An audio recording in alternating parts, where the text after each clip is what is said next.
Well, greetings and welcome to Stunthangar Video Hangouts. My name is Charles Carter, and I'll be your host this evening. I want to extend to you my gratitude for watching Stunthangar Video Hangouts. If you are watching this as a replay, I want you to know that I host these YouTube live streams every Monday and Friday evening, starting at 6:45 p.m. Pacific Standard Time. So please make a note of this so you can watch or be part of the live stream. Plus, we have an after party following the live stream, which is sometimes better than the live stream portion. You must be a registered Stunthangar Forum member to find the link to attend the after party. Now, here at Stunthangar Video Hangouts, we talk about building and flying model airplanes, sport flying, competition flying, and what you've been doing lately. To join our conversation, if you are already a member of Stunthangar Forum, you can find the link if you scroll down to the section called At the Bench, and I'm going to be posting a link there momentarily with today's date. Now, if you're not a member, please register at stunthangar.com/SMF. That's stunthangar.com/S as in sunset, M as in Mary, and F as in Frank. You must place a space between your real first and last name when you register. You must also use a valid email address or Sparky. The proprietor of Stunthangar will not approve you. Now, if you're inclined to not come in, just enjoy watching us on YouTube, wonderful, fantastic. Please enter your questions or comments in the chat box, and I'll do my best to make your comments part of the show. Now, you have to have a YouTube channel to be able to post on the chat box. So that's something you might want to consider is joining YouTube. And also consider the fact that I sometimes can't get a word in myself. So please be patient. I know one evening recently, I was so far behind, it took a while to catch up. That's because sometimes the conversations, there's no place to interrupt. So that happens. So please be patient. I will post your comment or ask your question to our illustrious panel. Now, if you find the Stunthangar Video Hangouts or the many building videos that Sparky does on this platform informative and enjoyable, please give us a thumbs up, subscribe, and share the videos, and also comment. Now, I'm only on Sparky's channel. This is a Stunthangar on YouTube that I'm using right now. I'm only here twice a week, but if you want to get a comment to me, go on my channel, which is called Flying Control Line Stunt. That's all one word, all the letters, even the double L. So Flying Control Line Stunt. And then leave a comment there on one of my videos. I'll get a notification and I'll respond to you as soon as possible. Now, please consider joining the YouTube channel, the Stunthangar YouTube channel memberships, which start at just $4.99 a month, which is less than 17 cents a day. And your support helps offset some of the expenses of running Stunthangar. I know Sparky just invested recently in a new server. He's going to bring that online. So it really would be helpful to help Sparky out with some of his expenses by subscribing to this YouTube channel. There's other ways you can help too, but that's a convenient way. And with your memberships, you will get special badges I'll see in the YouTube chat box and unlimited replay of member-only videos. And once a month, Sparky, and actually he does it more than once a month, but there's usually one dedicated once a month question and answer show for members only. Now you can also support us with the super chat, which is located in the bottom of the chat box. It's like a big $sign, and that's only available during the live stream. So again, I do these every Monday and Friday night, 6:45 p.m. Pacific Standard Time. Come in during that time frame, make your donation or super chat or comment, and then come back and watch it as a replay at a more convenient time for you. So please consider doing that. And also, when you come in here, make sure the conversations are family room friendly. In other words, don't use words or do things you wouldn't do around your own children or grandchildren. Without any further ado, I'm going to post the link here on Stunthangar Forum. Link is posted. And let me see what's happening in on the Stunthangar channel. I'm going to switch channels here to Sparky's channel. Let's see what's going on there. I hope my audio is coming out okay. I can't hear myself, so I'm just assuming that you guys can read lips or I'm coming across well. So let's see here. Let me see what's going on in the chat box. Just bear with me. Just getting the show started. I have a few things I have to do. Yes. One day I'll have this new format figured out. And Greg, I see Craig is in there. Hey, Craig, this week. Audio is fine. Thank you, Craig. I can't hear myself. Hey, Dennis, you're in here before I even noticed. That's awesome. Just hang on a second, Dennis. So right now we have 7 concurrent viewers, 5 likes, 0 chat revenue, 0 new members. So please consider joining our YouTube channel and supporting us with the memberships or with just super chat. That'll be greatly appreciated. Thank you very much in advance. Let me get rid of this screen here. Got it. All right. So, how's it going, Dennis? Really, really, really good. I thought I'd get the first one here prize. Yes. Thank you very much. I appreciate that. How about you? How's things? Oh, good. Really good. I'm been working on my what I refer to as my red Strega. It's an old warrior. I've been campaigning for about 6 years. It's an ARF, but I've done quite a bit of modifications to it over the years. And, I'm pushing the motor back quite a bit, actually. You know, I was flying that Chipmunk for a while. You know, you helped me with the training of that, and that plane turned so quick and easy. When I got the Stalker 81 running good enough to do maneuvers, I said, "Wow, this plane does not turn." And so I'm actually on my fingers. I just bounced it. I'm behind the high point of the wing. That's how much I moved EG back. So I'm actually really excited. I'm not finished yet because when I moved the motor back, I ended up having to cut off some of the nose to replace the nose ring. And I know this last, it's been, I think the last movement was like 5/8 of an inch back. Okay. But prior to that was another 1/8 of an inch. So, and I think I moved it back before. So I've, since it's been out of the box, I probably moved it back almost a full inch. But I weighed the Stalker. It's, you know, I've been under the impression that it wasn't as heavy as it was. It actually is almost 16 ounces with the muffler on there. That's a lot of engine. That is a lot of engine. I did not realize it was that heavy.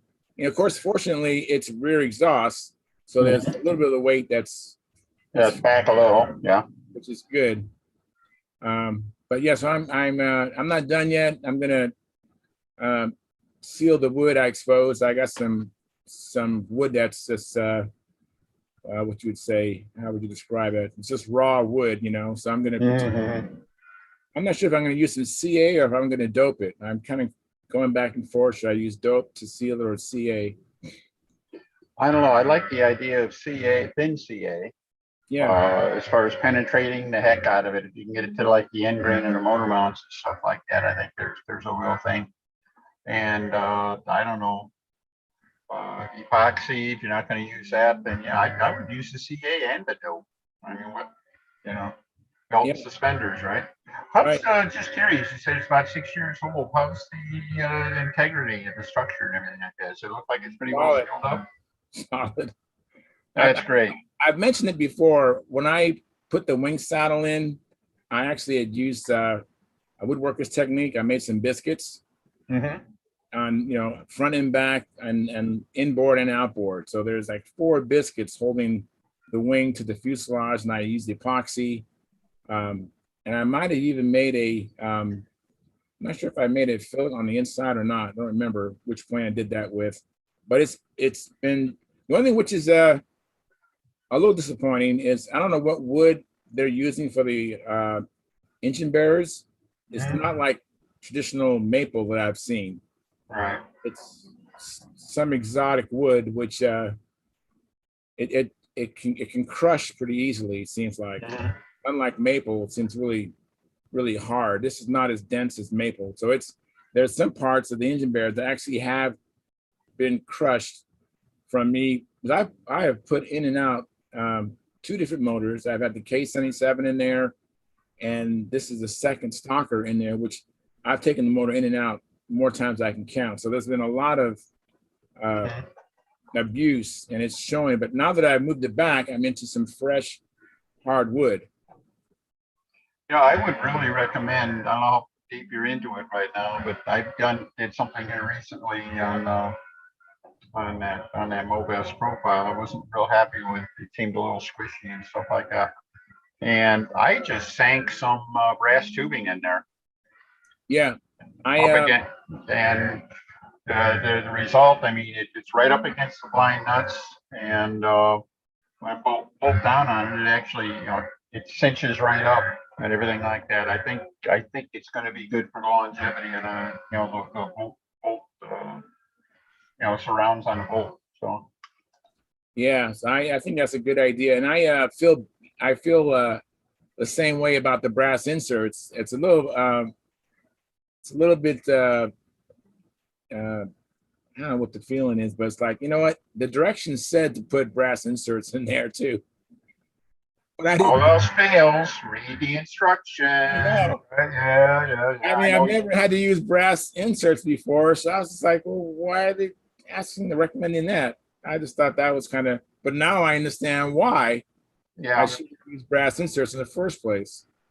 Well, ironically enough, I first started using them when I started making plywood firewall mounts for my electric stuff. And it's real easy, to get overzealous, if you will, tightening the bolts down and pulling it in and stuff like that. So it seemed to me that it was a real easy fix to sink, just aluminum or brass tubing inserts, and this works really well on the electric firewall. So I went ahead and I did it on that Move S that I was building for the kit prototype, and I'm really happy. I mean, if I was building gas airplanes again, I would be doing that routinely. So, Yeah, I do you think have any that's room to put a like a 16th-inch aluminum, you know, wafer on top or something yes, like that? I did that recently because I wasn't that far into new wood, so I Mhm. actually had to repair the. I mean, they literally there was a section that was at least an eighth of an inch, uh, depression, So I bridged that with the 16th or so piece of aluminum, and then I did it that way and also including the brass tubing. So the brass tubing going through the wood, and then the aluminum top of that. And of course, there's aluminum underneath the engine, so it's really nice sandwich. Yeah, I think if you're doing all of that, if you put tubes on the mounting bolts plus an aluminum facing that's bigger than the engine bearers, right? Yeah, Uh, I don't know what else you can do to toughen up a wooden mount. That would work as well as that. So yeah, and I definitely want that with that big motor throwing a 14-inch prop. It's a yeah, big motor. back to it. I think that's straight. I've heard of a lot of people building the Arc with a like a Super Tiger 60 in it and balancing and stuff like that. I wonder that's a relatively light engine, I think. Yeah, Like, so I know a friend of mine built a straight Arc with a big Sato. I think I believe he put a 72 on it. He chopped at least an inch off the nose on it to try to get it to balance. And I think that's the one he said he wished he could chop a little bit more on it. So yeah, yeah. yeah. It's the Super Tiger 60. I think it's 13 inches. I mean, 13 ounces. Yeah, I was going to say around 13 side exhaust, whatever. So it might, arguably, depending on the muffler and stuff, it might be a little heavier than that, but it's certainly, short of 16. Yeah, And And probably uses less. How much can I use with the soccer? Yeah. Let me say hi to the guys here. Hi, Gary, and hi, Triana. Coming in, you guys. Appreciate it. And let me catch up on the chat box. Hey, Gary, I got here first tonight. Okay. I know. He was the first one. I appreciate that too, Denny. Yeah, it's good. Gary's always the first one here. So. Yes, he is. He usually is, except for when he was on vacation. And you got your popcorn? All right. I have my popcorn. Yeah. Well, excuse me 1 second. So Greg Biswick said audio's fine. Jeff Riley says, good evening, Stunthangar. Sound and picture are both good. And then Dennis Adamson says, like what I see. Thank you, Dennis. And Mike Regel says, good evening, Charles and everyone. Good evening, Mike Regel. And then Jeff Riley says, hi, Mike. Hi, Gary. How was the vacation? Good. Great. Good. All right. And then Jack Snavely says, hi, y'all.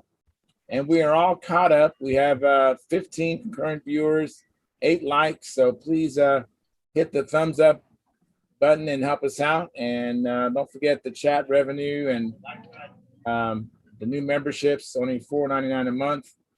And all that all helps. So we're all caught up. All right. So anyways, I'm excited. I can't wait to, when I finish the plane, to go out there flying.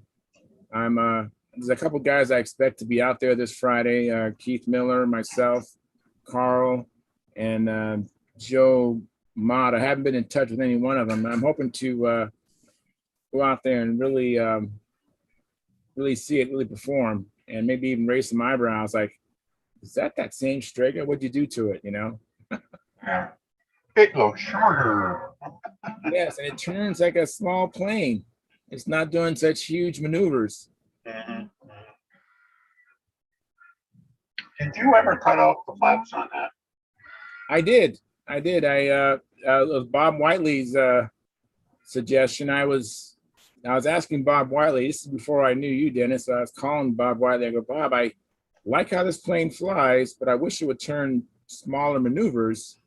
But I like how it flies. He goes, well, if you like how it's flying, then so what he had me do is I did it in different passes. I first took off 1/4 inch off of the flaps, and then I added a piece of like a 1/4 inch piece of stock on the elevators.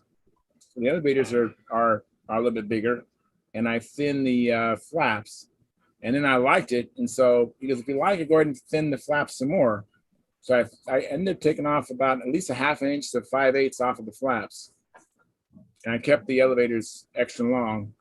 And then it was more responsive, you know. And all that was all great until I started flying the Chipmunk, or even when I flew Sparky's Junar. When I came back to Escondido and I flew my planes, I was so disgusted with my airplanes compared to what I had just flown at the Nats. But after a while, you forget, and after a while, you accommodate, and you get used to, and you don't even realize it anymore. You're flying a nose-heavy airplane, and that's what happened to me. I just and I was competing that way. So I'm really excited about. There's a contest next month, and I'm not going to have appearance points. I really believe I'm going to show up with a much better airplane, and I've even manipulated the landing gear. The plane's landing better. The plane used to have did not land very well. I mean, I could probably do out of maybe before, maybe out of 10 landings, I could maybe only get 1 or 2 that were good. You know, it took so much effort and focus, had the right speed, the right angle. I mean, everything had to be just perfect to be able to grease it in. I couldn't consistently on an order grease it in. And I've been working with the landing gear, and now it seems to be landing really good, but I haven't landed on asphalt yet. I've been landing on grass. So how do you control the plane when you land? What do you do? What do you look at? I look at the wheels. I look at the wheels where they touch the ground. I'm looking at No, it's the approach, the whole approach.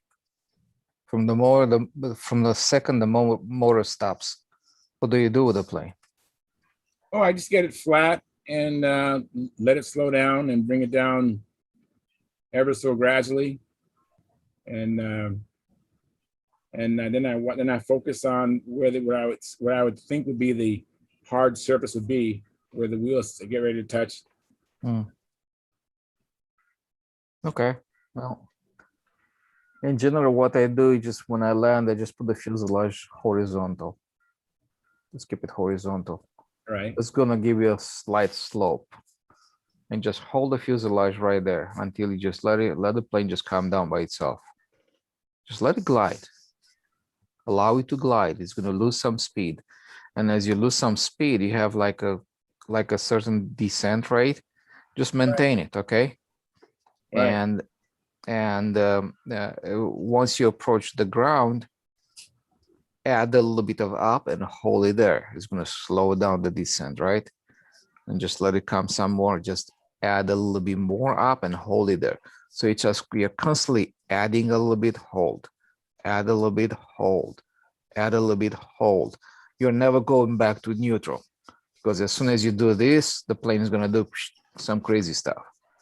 So you're going to see that the angle of attack is going to change a little bit. It's going to change a little bit. It's going to change a little bit eventually. But by doing this, you just constantly slow down the approach speed, right? Right. And you eventually end up like right over the ground with the nose up a little bit attitude, and just the plane just going to just settle in for landing. I mean, that's what I do at least. Well, I mean, I understand everything you're saying, but I could be mistaken. But my belief is that there's some planes that just land automatic. I mean, they're just like so easy to land. You don't have to even give it a second thought. Mhm. My Strego wasn't that. It wasn't in that camp. It took a lot of focus, and it's because the landing gear wasn't right. And I can tell now it's landing more consistently. Really nice. I mean, I haven't had a lot of flights since I put the new motor on, but I'm expecting, you know, I'm somewhere at least. I mean, I tell you what, I have only had one bad landing, or what I consider a bad landing. I mean, it's still anyone would be happy with the landings I'm talking about, but I've been greasing it in consistently now, and it, you know, so it's. So my point is that if you don't have the landing gear right, it's going to be more difficult than it has to be. Yeah, you can focus and get it all right and grease it, even with a bad landing gear position. But if you have landing gear right, it'll be really easy. Yeah. You don't have to think about it. What did you do to the landing gear to make it better? Well, on this plane, for one, I had super long landing gear. It was just a little bit too long, and then they were too far bent forward. Okay. Because I was flying on grass, which was making it bounce, you know, on asphalt. It would be okay on grass, but it was bouncing on asphalt. So I moved them back. You can, yeah, you can. I bent them back. I mean, not move them, but I bent them back, so it wasn't so far forward. Yeah, I don't think you need the too far forward setup for your landing gear, especially even on grass. With my plane, what I used to do when I was taking off on grass, and some very, very thick, fat grass, as a matter of fact, you know, and I have the same position that I have it pretty much on when I was flying on asphalt, and I never changed it. So what I was doing, you know, on takeoff, I start with full up elevator, but that's just for the smallest amount of time. As soon as the plane starts to roll, you just wait for it to roll just a little bit. I mean, talking a foot or two, right? And as soon as you see the plane starts to roll and starts to move, back to neutral, instant, right? So full up is going to hold the tail down. As soon as it rolls, back to neutral immediately, and then just normal takeoff. Really? Wow. Yeah, full up is going to keep the tail down. It's not going to nose in, I understand. right? But you don't want more than 2 feet, a foot, 2 feet, or something like that. As soon as the idea is just to get it moving. As soon as you got it moving, that's no longer an issue. Yeah, the only air that's moving, you know, at release, you got the air off the prop, so if you have strong elevator input, it's going to hold the tail down. But like he says, as the airplane's accelerating, it'll accelerate pretty darn fast, even on grass. All of a sudden, the whole thing starts getting in there. You just don't need to hold it up like that. But yeah, okay. I was just curious because you talked about in effect what you've done by chopping the nose off, you move the CG back. In fact, you put the landing gear forward again. So, on the other hand, I think you're going to be able to flare the airplane better, easier. It's not going to be as overly nose heavy and stuff like that. So, Yeah, when it's nose I- heavy, it's very, it can be very sluggish. yeah, you may have a lot easier time doing exactly what Ryan was talking about, just keeping the descent, even as your angle attack is increasing, keeping the descent at a constant smooth rate. So you get down like, I don't know, I've heard me say here before, I'm a big fan of, especially on the grass, really on concrete too. Try to set it down, try to 3-point the airplane. If the tail wheel touches the ground first, the airplane will not bounce. It's as simple as that. It's the craziest thing, but that's the way it works. Yeah. Yeah, if your attitude is like that, almost you're near to a stall at that point, right? And as soon as you touch down, you're just gonna stay there. And yeah, it's when I was doing that kind of technique, just let it come down. It's always down, it's never up, right? Right. When you landing, it's no down, question. down. You never give up. The plane always comes down, right?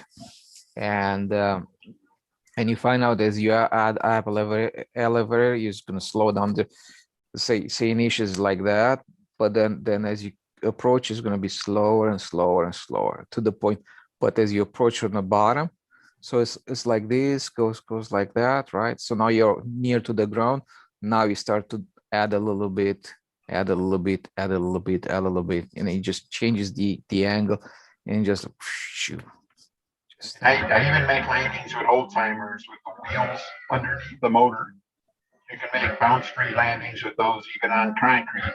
You get it slowed and stalled, get the tail on the ground, it will not bounce.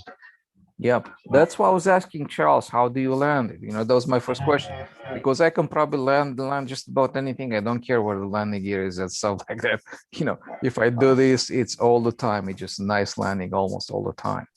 I'll say one thing. I think Brian was a lot more experienced at it than I was, but when I was flying sailplanes, I learned an awful lot about CG and about FCGs.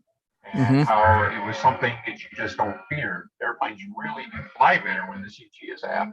And you have a lot more control. A lot of people won't believe this, but a sailplane will go faster when the CG is aft than when it's forward.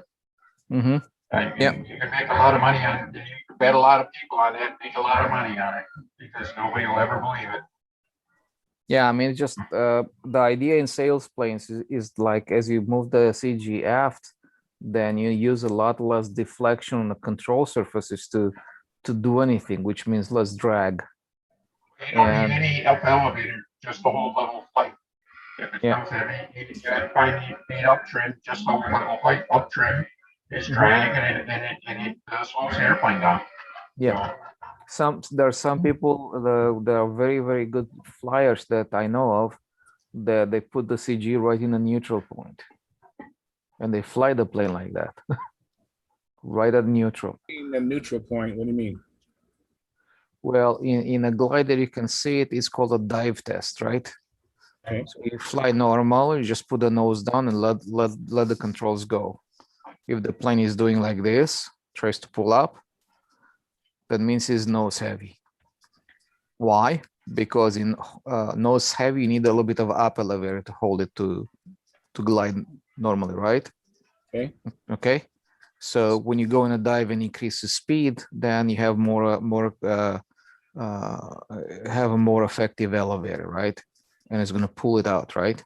If it's neutral, if you put the nose down, it's just going to stay there. It's going to continue. If you change the angle, it's just going to still continue, just straight like an arrow. It doesn't matter which direction you put it. This is gain is speed is very neutral, just plows through, punches through, right? If it's tail heavy, it's going to tuck in. Okay. So that's called but long story short, the lesson to be learned from here is that heavy planes aft CG. It's an automatic, and I actually had the story about, somebody had a very heavy plane, like a over 70 ounces or something like that. I was a 60 size plane, and when I flew the plane for the first time, just he let me fly it. Fairly new plane. I was just it was just breaking in the motor, and I almost plowed into the ground because it would not turn at all.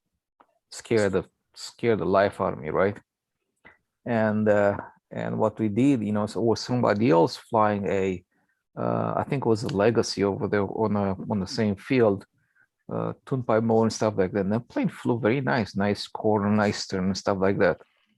Well, we got this over 70-ounce plane by just adding tail weight, right? We shifted the CG aft. We keep moving. The plane was still tracking because it's heavy. It's gonna track nicely. It's normal, right?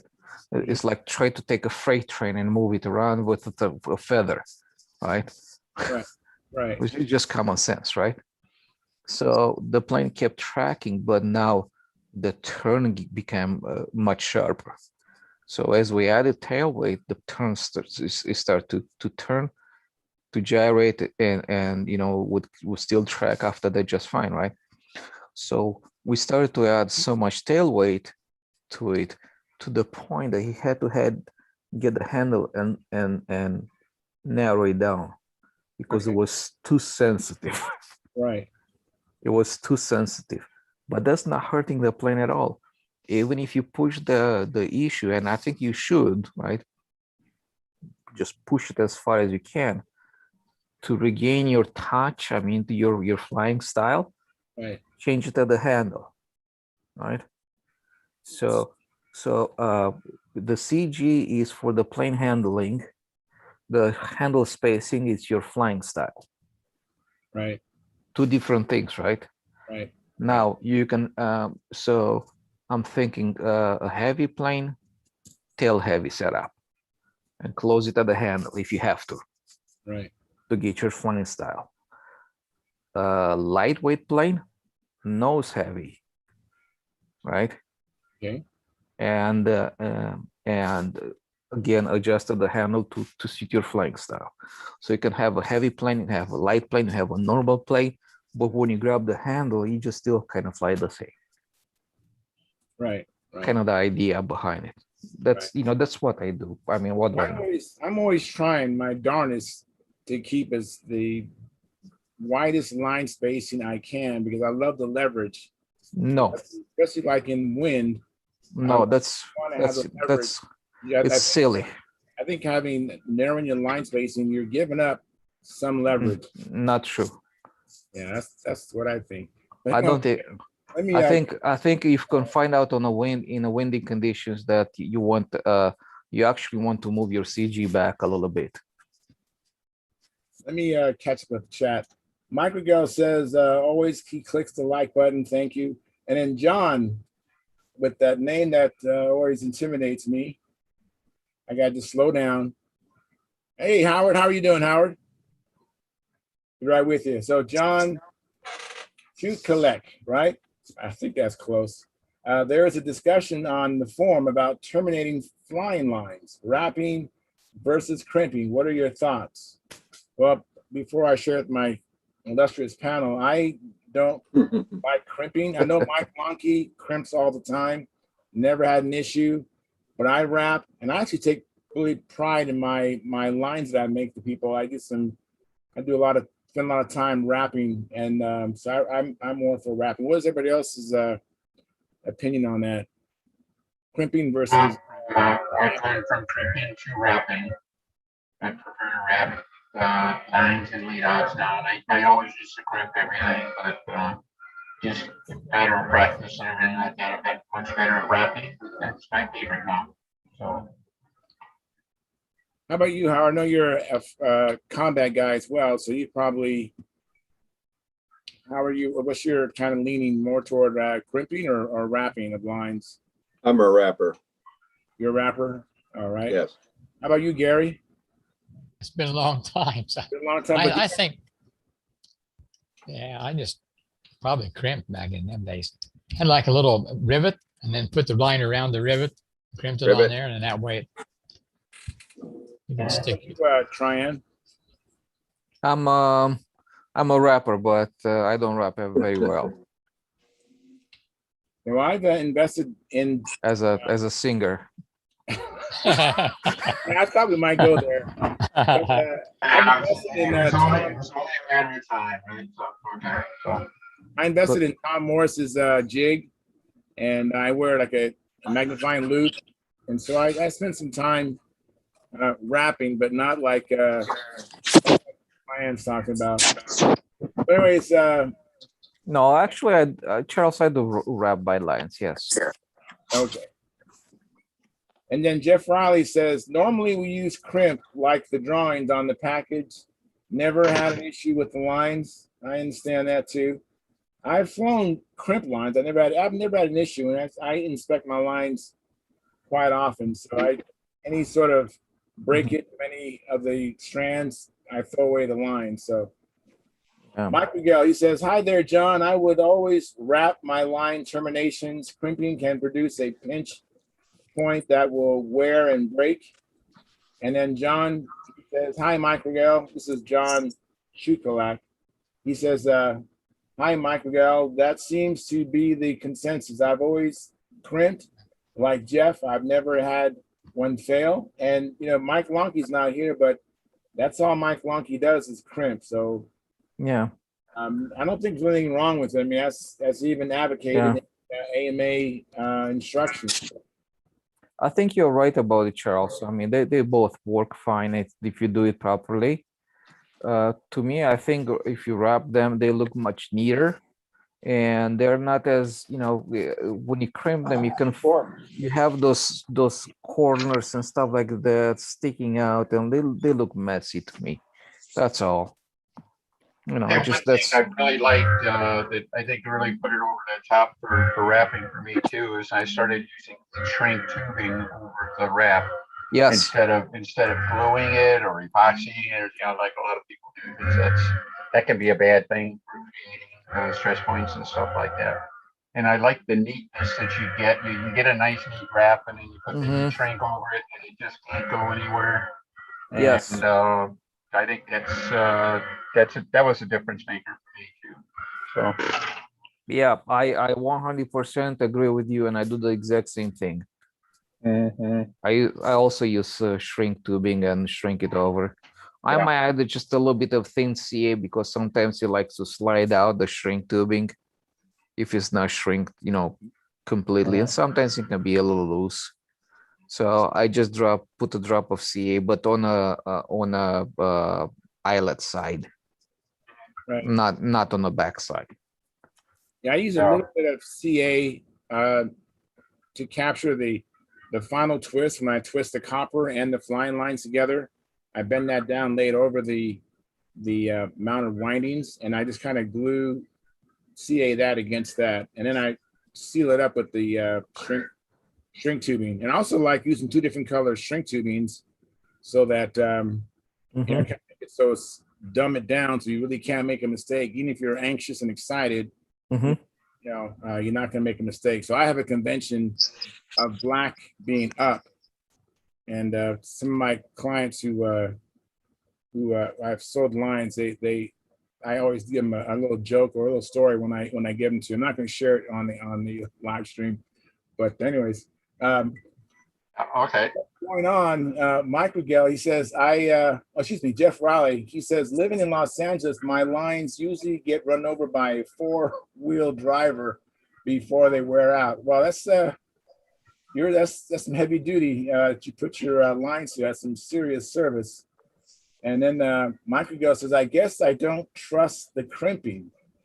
Speaking of that, I had a good conversation with Tom Morris, because Tom Morris crimps the wires for the handle.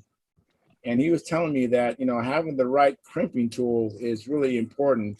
You don't have the right crimping tool, because when you use the right crimping tool, it pretty much almost kind of welds the wire together. It's just that force, it does some sort of kind of operation like that. So having the wrong tool will give an inferior crimp. Mhm. Now, Jeff Riley says it works. Excuse me. It worked for me since my dad and I started flying back in the 70s. I totally understand Jeff having confidence in it. And if Mike was here, Mike would definitely would throw his weight into the discussion about how he's a big believer in crimping. And then Minnesota Mike, hello Minnesota Mike, goes, hello Dennis. Sounds like you're in a tin can. Yeah, I know we've had discussions about that, and Tin can. but you know what? I'll tell you. Let me explain. Let me explain this to everybody. You know, we have here two cerebral gentlemen, and Gary also, and Howard especially, and so I wouldn't want any of them to not show up because of that. Because what they bring to the program to me overweighs any sort of sound. So yeah, I'm talking about you, Dennis. I appreciate you being here, Dennis. So what you bring to the table, I really appreciate. And I've shared that with a friend of mine, Joe Mata. I told him, hey, you know, Dennis Adamison brings a lot to the table, to the conversation. So, you know, if you don't like it, you can just change the channel, as far as I'm concerned. Um, anyways, Mike Miguel, okay, Jeff Riley says it worked. Oh, I'm sorry. Oh, Jeff Riley says, hi, Mike. That's regarding Minnesota Mike. And then Minnesota Mike says, hi, Jeff. And then Mike Miguel says, yes, Dennis is sounding even worse now. But you know, listen to what his brain says. Okay. Listen to what Dennis is bringing to the table. Anyways, Mike Miguel says, train, I think he means Tryan. Tryan, do you use a Spectrum or braided stainless, or what kind of wires do you use? This is for you, Tryan. Actually, right now I'm using braids or 15s on my plane. However, as soon as they change the rules, I'm switching to the Spectrum, the Spectra lines. And actually, I'm going to test it out first. I see if I like it. But from the numbers, from what Danny was saying, that they tested my biggest worry is about how much they stretch out under load. But Danny said they stretch out less than the steel wires, and if that's the case, I think it's going to be better than what I had before. So that being said, In fact, I did a lot of testing on that, and Phil Purdy posted some information. Phil studied a long time for the combat guys, and he had numbers that said that the 100-pound Spectra had less stretch than an 018K. All right. Mhm. Now, I was going to say, Charles, back you're talking about your airplane and turning effort and stuff like that. Just a quick question: do you use 7-strand or 19-strand lines? I usually use 7-strand. Okay. I used to buy lines from Tom Morris, and I would opt for the 19-strand. I just haven't found the 19 strands that I'm willing to pay that much. They're really expensive when you use 19-strand lines. Mhm. Much more cost per foot. So I just have settled on this 7-strand. I found some pliable 7-strand from MB Supply. Those lines feel pretty good. Not as nice as the ones that Tom Morris sells, 17-strand or 19-strand, but they're pretty good. The reason I asked is that I just had had a revelation at the Nationals this year. I had been practicing on 19-strand lines, and I switched over to some new lines just before the Nationals, and they were 7-strand, and discovered that the 7-strand were a lot less flexible, a lot less stringy than the 19-strands were. And I had a lot more positive control over the airplane than I did with the 19 strands. So I've been reading that people who have been trying the Russian lines, the 4 strands or something like that. I understand they've been reporting similar results, but they're in an odd size. They don't make a size that I can use. And I'm not sure I would go for them anyway because they sound like they require a lot of maintenance and stuff that I guess I'm just not sure that I want to take on. But at least for now, I'm basically swearing off 19 strand lines. completely onto 7. I like how slippery the 19 strand lines are and stuff like Yes. that. But I just don't. That was a real revelation to find out how much stretch there was. So Yeah, I actually like the Russian lines. First time I used them was on Sparky's Junior at the Nets.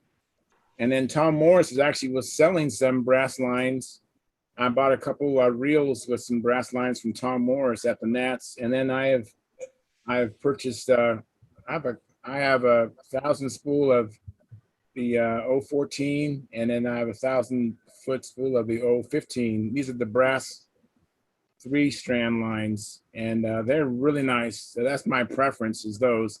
They do require a little bit more nurturing and care. You got to wipe them down and a little bit more. But to me, like Bob Hunt said, he thought they were the greatest thing. I mean, they're the best thing is the solids, but you have so much maintenance with the solids. Mm-hmm. So, it outweighs the enjoyment having to do all that wiping down 3 or 4 times before you fly them, and keep wiping them down. Where these stranded brass lines don't require that much more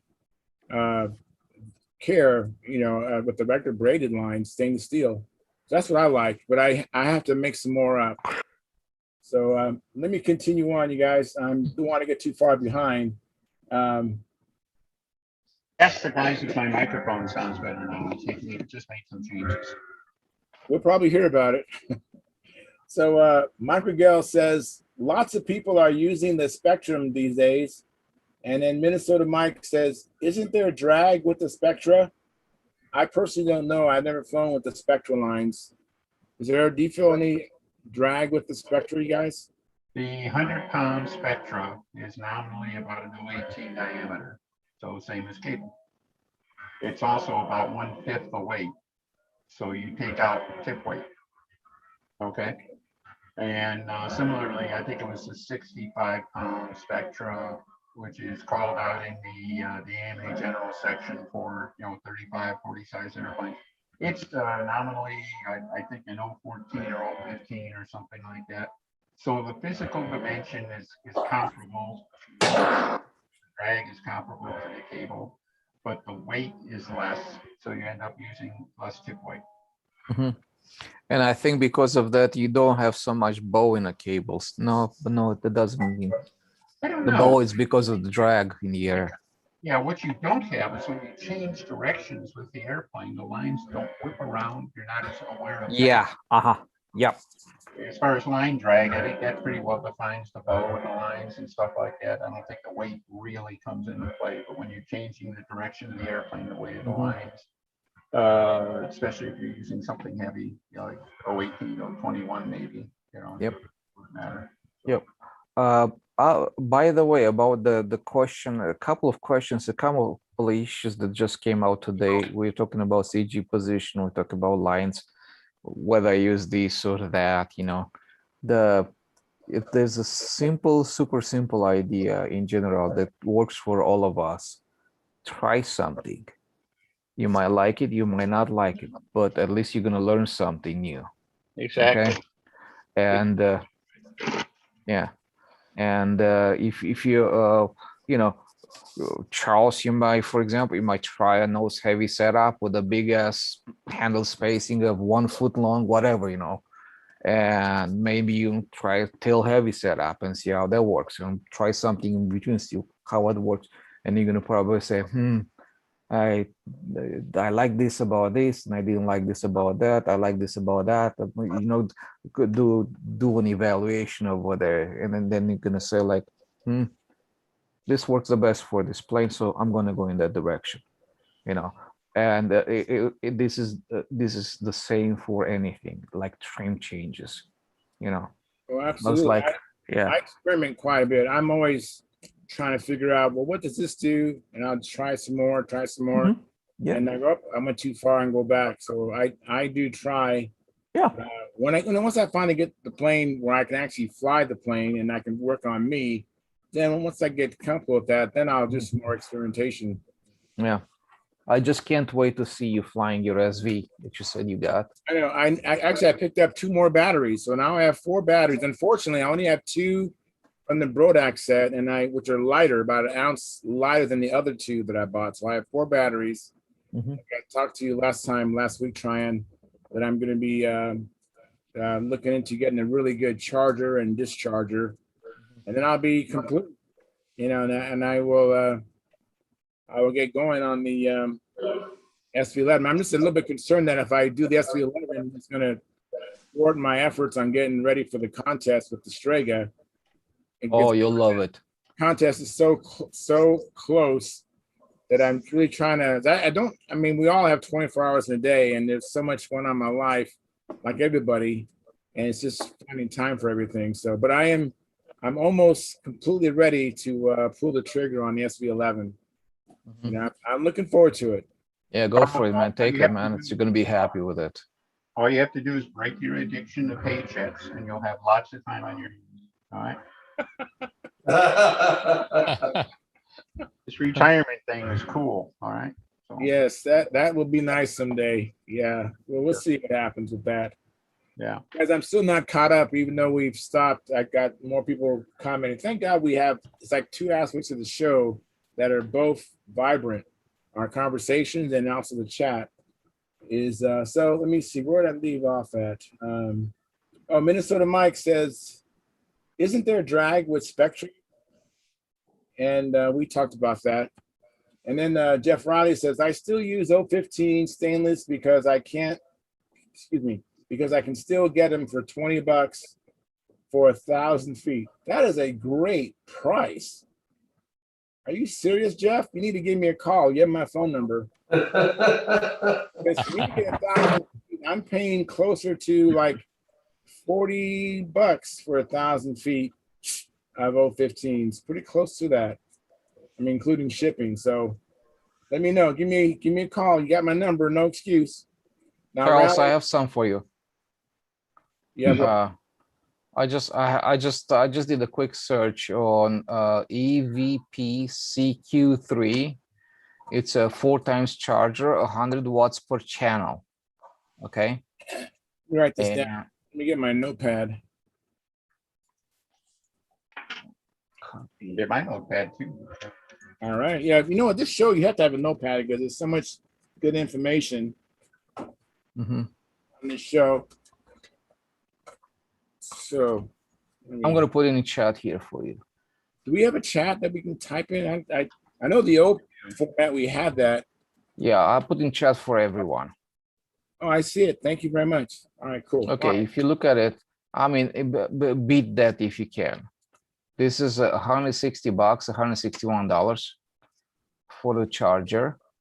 It's a 4-station charger, which means you can you can do this simultaneous to 4 batteries, right? All right. And pretty much you can do anything with it. And it's relatively inexpensive. I told you about my one opportunity. I'm going to go that route first. We talked about that. And then if that falls through, we'll go that way. Thank you very much. And let me, still haven't caught up yet. So Wally Haskett, he says, I will join for next week and come in Monday evening. See you all then. I can't stay too long now. Well, Wally, I look forward to you coming back into the show. That'll be wonderful. I still remember when you was here before and you showed us your modeling that you had all those models. That was amazing how you had them all displayed. And let me continue on. Minnesota Mike says, that sounds good. Thanks, Dennis. So you got a positive affirmation there, Dennis. All right. And then Wally Haskett says, Terry Forbes has been flying with the braided lines. It works really good. I'll be getting some and flying with it on 70 feet. 70 feet and 90 feet long. Wow. That's on the contest, I think you're limited to 70 feet. I've never flown 90 feet lines. That's amazing, Wally.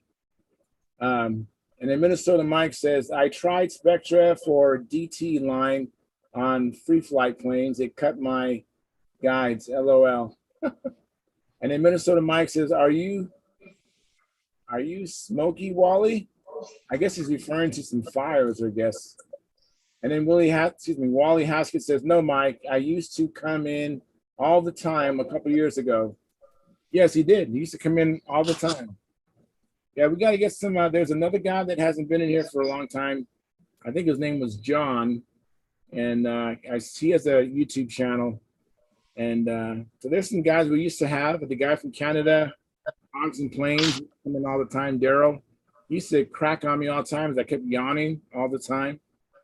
So Daryl, if you ever come back, I'm not yawning like I was before. So we have 21 likes. We have 22 concurrent viewers. And hey, Mike, do you want to throw in your weight in about the crip lines? We had a little discussion about that earlier. There's some people wondering what our comments or what our takes are on crimp versus wrapped lines. I love crimp lines. I hate wrapping lines. I'll do a crimp any day. I know a lot of people say there's stress points in there, and if you over crimp them, you start breaking the cables and all that. But I mean, I've been using them forever. And I use them on Nelson 36 fast combat planes, and I've never had one break at a crimp ever. Usually they break in a line tangle because you're sawing lines back and forth like that. But, I mean, as long as you're using the right kind of crimp and you're using the proper crimping tool, I mean, you don't want to just flatten it out flat as a pancake. Then you will crush the cable. You will crush it. You got to use the proper crimping tool, and you got to use. I mean, I'm using fishing leader sleeves now. Somebody turned me onto those, and I mean, they're made for braided steel cable. That's what they're made for. And there's a really good fishing crimp tool out there that'll do 4 or 5 different sizes of line. So as long as you're using the right crimp and the right tool, it's not an issue. And don't over crimp them. And I don't do the double loop through on the inside. I go around the outside and then pull it tight. And you can still get a piece of heat shrink over it to clean it up and make it look good, So, I mean, that's my 2 cents. I just don't like wrapping lines. Its crimps are so much faster and easier. And, who knows? I may change my mind. If I ever lose a stunt ship that I spend a lot of time on because of a broken crimp, it might change my mind, but it hasn't happened to me yet. So I think if they're really big on tying. So yeah, that too. Yeah. Well, that's the other thing. I'm hoping the heck we can get our rule change in here so we can all try out Spectra. So yeah. I mean, I haven't tried it on bigger stunt ships yet, but if I think it's effective enough, I'll go to it, and I won't ever use steel again, as long as I know it can handle it. But back on the crimps, if they can handle 130 mile an hour Nelsons that pull your arm out of the socket, literally. I mean, I don't know if any of you have ever flown a Nelson 36 fast combat plane, but it's almost as much pull as the jet. It really is. I mean, if I had to guess, I'd say it's close to, 18, 20 pounds you're holding on to with a Nelson, man. They're just going so fast and they have so much mass. They want to go away. So it's not for the tame-hearted and the meek of heart for sure. How fast is a Nelson airplane? How fast is it? Out of the box, just on 10%. They'll fly 120 like nobody's bit, like no problem. It just on 10% nitro right out of the box, 120. If you get a little bit of massaging done on them, there's a few little tricks you can do to the internals. The Detroit guys like to say Henry builds a great engine, but he doesn't finish them because he doesn't do that extra little bit on the internals to get the extra speed out of them. And then of course we throw 37% nitro at them, and then you're busting 125 easy. And then Mark Warashana, who does all the machine work for the Detroit guys, the Nelson engines, we're getting 129 130 out of our Nelsons, no problem. But that's big nitro, and with a little bit little bit of massaging. So, and you can tell, 5-6 miles an hour makes a big difference in a fast combat match when you're going that fast. Yeah, I've flown a rat racer at 100, at over 140, but that's like this, going in circles, not like, Yeah, not, straight arm, full arm, soft arm, if you will, maneuver. right. Right. Yeah, but before you got it in the pylon, I bet you could tell there's a lot there, right?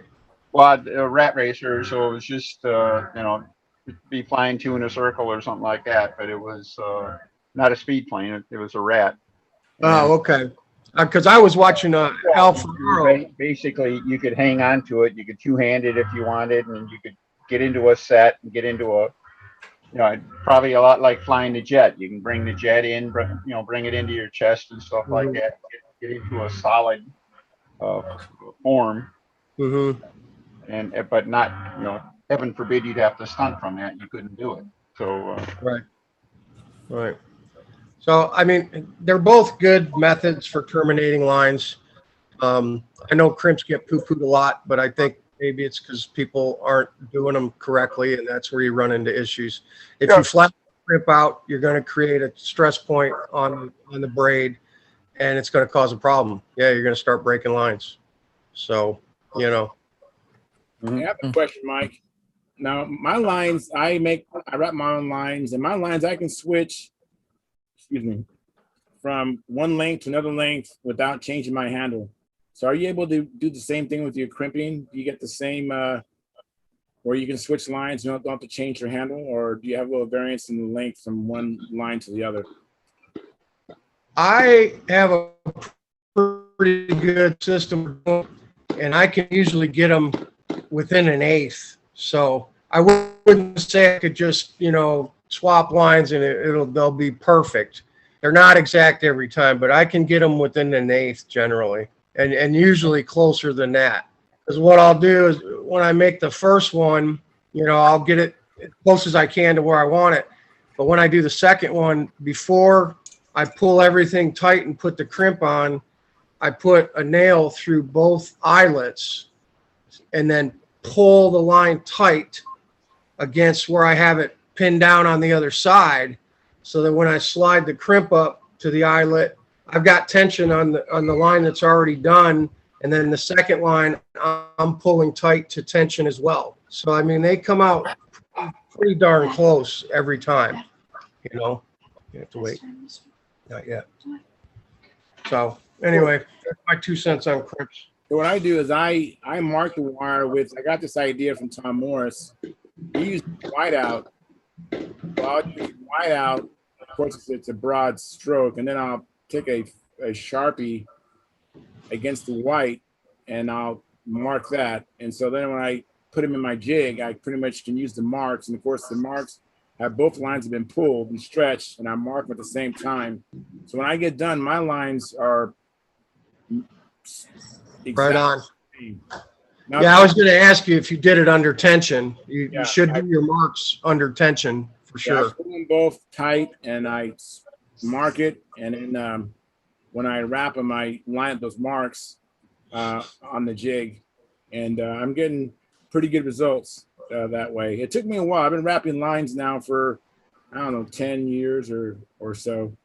I used to always just buy them, but it just got so expensive to buy them. Hey, John, did you have a question or comment, John? I'm just, since we're talking about lines and making up ends, that are they supposed to take the vote on the fishing lines for stunt this fall? Well, not fishing lines. Cycle thing. And You know what I mean? pass the preliminary vote, and we'll be getting around to the next round of voting before long. I'm not sure exact. I don't remember the schedule off the top of my head. Mike, do you know offhand when the next round of voting is on rules proposals? We're done with combat. We finished. Oh, you So, didn't have anything though, right? Basically. no, we had 19 proposals this year. Oh, really? We had 19 proposals in combat, but only one passed. Oh, And wow. It was to eliminate low performance half A. That was it. Because nobody fly, Cox Reed Valve 049 half A combat. but all the other stuff was pretty wacky and out there. So none of it went through. So as far as I know, we're done. But, you know, John, just to clarify, the 1-4 Spectra was voted no on. It's Buck's proposal is going to be the one that's going to change the game because it eliminates all the requirements for material and construction. So that's the one that's going to allow Spectra line in if it passes. Yeah, So, and then when are they gonna vote on that? I don't know. Tony Stillman would be the guy to ask at AMA. You could fire him an email, Tony Stillman at AMA. He's on the contest board, rule change proposal stuff. So Yeah, I'd like to find out because if it's passing in the next month or so, oh yeah, it might be legal for Las Vegas Stunt Challenge or the Northwest Regionals or whatever. It wouldn't be legal this year in any circumstance. no, it wouldn't take effect till The next rule book next year. right Now- March 4th, right? The Northwest Regionals, the Vegas Stunt Challenge, you can always You can do it. apply for the sanctions for your contest. You can always, there's a place in right at the bottom of the sanctions says, okay, these events, are there any special rules in play? You know, and it's supposed to accommodate, you know, sometimes you have special local requirements like muffler rules or something like that. Yeah, okay. In that area, you can do something like, you can say, we will allow lines of any construction per the AMA rule proposal, or more to the point, we will allow Spectra lines that are in accordance with the AMA general section something or other, forget the section 5, I think it is. Yeah, there's always been a loophole in there where a CD can allow whatever he wants. That's how they got it at Brodak for the last year. They allowed Spectra. The Brodak line did exactly that, and they went through and put that in on the sanction forms, and we see so far the only contests I've attended where we've been able to use the Spectra lines legally. So Yeah, and the Detroit guys are going to put something in next year's flyer that says no Spectra lines allowed for the CD because they hate them up there. They don't like them. There's really a big split in combat over the use of Spectra lines. So the East Coast guys are the ones that started it. They love it. It kind of spread around a little bit, and you know we like it around here. But the Detroit guys and the Chicago guys, they don't care for it at all. So we get griped at up there for flying on Spectra. They don't care. Mike, do they have a legitimate beef, or is it? Yeah. Spectra on steel is really bad in a match for steel. Mixing them. Oh, really? Yeah, it's horrible for it. Spectra lines will tear up a pair of steel in about 30 seconds if you get in a line tangle. So when you get in a line tangle, Spectra versus steel, when you get done, so first of all, what happens is the steel lines will bind up. The Spectra lines won't. They stay slippery and you can still go. But when you get done, their lines just look like a pig's tail, like a corkscrew. I mean, terrible. And then your Spectra lines, they're just fine, you know. And they all gripe about them and say, oh, you know, that's not fair. And you screwed up there's a brand new set of lines and you tore them up. And I'm like, dude, they're legal. Go buy a spool of Spectra, start flying them. Carry both, you know, carry both. If you don't like flying against Spectra with steel, put some Spectra on when you're flying somebody with it. It don't cost hardly nothing to do. Even the steel steel and steel together can damage each other, though, right? They do, but it's really a lot more noticeable with Spectra versus steel. I don't know what it is. I don't know what the combination is, but Spectra is hard on steel lines, and a lot of guys are angry and upset about that part of it. They don't like it. This is one thing that kind of excites me that about the Spectra lines. They're so durable. They slide easier, slide much better than steel, from what I understand. It's like you put a bunch of loops on them, you don't even feel it, which I think it's a great thing. You can do 25 inside loops and your lines are just starting to bind. have a personal story. I was flying with a bunch of guys and having a great time, and I wanted to continue flying. They was tired, wanted to go home, so they left. So then I brought out my stooge, and mind you, the plane was already out there, the lines was already out there, and unbeknownst to me, I set my stooge and my stooge line on top of my flying lines. Now these Spectra lines were a little bit heavy. I'm not sure what the diameter were, but they weren't Spectra, but they were like the Spectra lines. They're similar material. It wasn't spider wiring, but it was something similar. Anyway, so I took off, and basically my stooge is held with a heavy paver, and I had the flying line. Anyways, the Spectra lines cut my flying lines, so I have personal experience that Spectra lines are pretty darn tough. They cut your flying lines. Well, something had to give. I had my plane taken off, and it was trapped with the Spectra lines, and something had to give. And guess what gave? The stainless steel 1500. Yeah. My Nobler was in pieces. I think I showed you guys the rudder, right? I mean, you guys saw the rudder recently, a couple of shows ago. I brought out the rudder. I still have the wing. Oh yeah, unfortunately, I was the demise of that Nobler. It's on my YouTube channel. One of the first videos you'll see is me flying my Nobler. Well, that plane is no longer in one piece, and it was due to the Spectra line. So yeah, those Spectra lines are pretty darn tough. Well, I can tell you a funny story from Huntersville with Spectra. No, it was at the Nats, and it was a couple years ago. Ronnie and I were flying, and we'd had experience flying the Spectra, and he hated them, couldn't stand them. Well, I'm not sure if he did this on purpose, but I'm pretty sure he did to teach me a lesson. He didn't have where his line connector was and his line termination, which of course he uses crimps, and even when you cut off the tag end of the line, when you make a crimp, you always still got a little tiny Sharpie there kind of poking out of the end of the crimp. So he didn't have any booties on his connectors and his handle, which is typically what we do. Put a little piece of bladder tubing or fuel tubing over him, something so you don't have any snags there.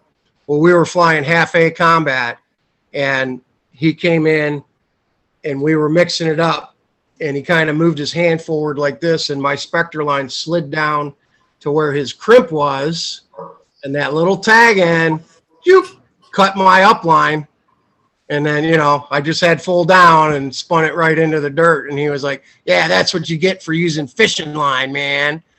So I think it was just a little stick in the ribs to me, and I think he knew what he was doing. He figured out if he could slide his handle down my line far enough, it would catch that tag end and cut my line. So wow, it can be cut. But abrasively, just one-on-one against each other, Spectra wins every time. So, and then the only other big thing you got to worry about Spectra, which isn't an issue on a stunt ship, but on a combat plane with external lead outs, where you're going right to the bell crank, or I'm sorry, no lead outs, and you're going, so the Spectra goes right to the bell crank. You got to watch them for wear in the lead out guide. That like 6 inches or 4 inches where they go through the lead out guide. And what I would do is just fly one season with them that way, spin them around for next year, and then I throw them away after 2 years. I just throw them in the garbage, whether they look bad or not, because they're cheap enough, So let me get this straight. Damages the line, or the line damages the lead out guide?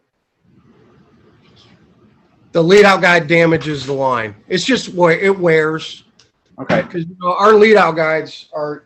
Give me that fast right there, Sam. What we use for a lead out guide on an external bell crank, the lines go right to the bell crank, and that's all we're using for a lead out guide is just a piece of plywood with a hole in it, and both lines go through the same hole. So you'll get a little bit of wear on the line in this space right here, just the amount that it moves. Right. So, but you can tell by looking at it. You can tell when it starts to get really discolored. It's time to flip them around, and then when that gets discolored, you just throw them away. Or that's what I do anyway. So I guess my question comes down to this: so if Brett Buck's proposal gets passed, My question then becomes, when will be the first time that spectral lines will be legal for stunt in Pampa and AMA? Is it March 1st, Dennis? Would it be March 1st of 22? Yeah.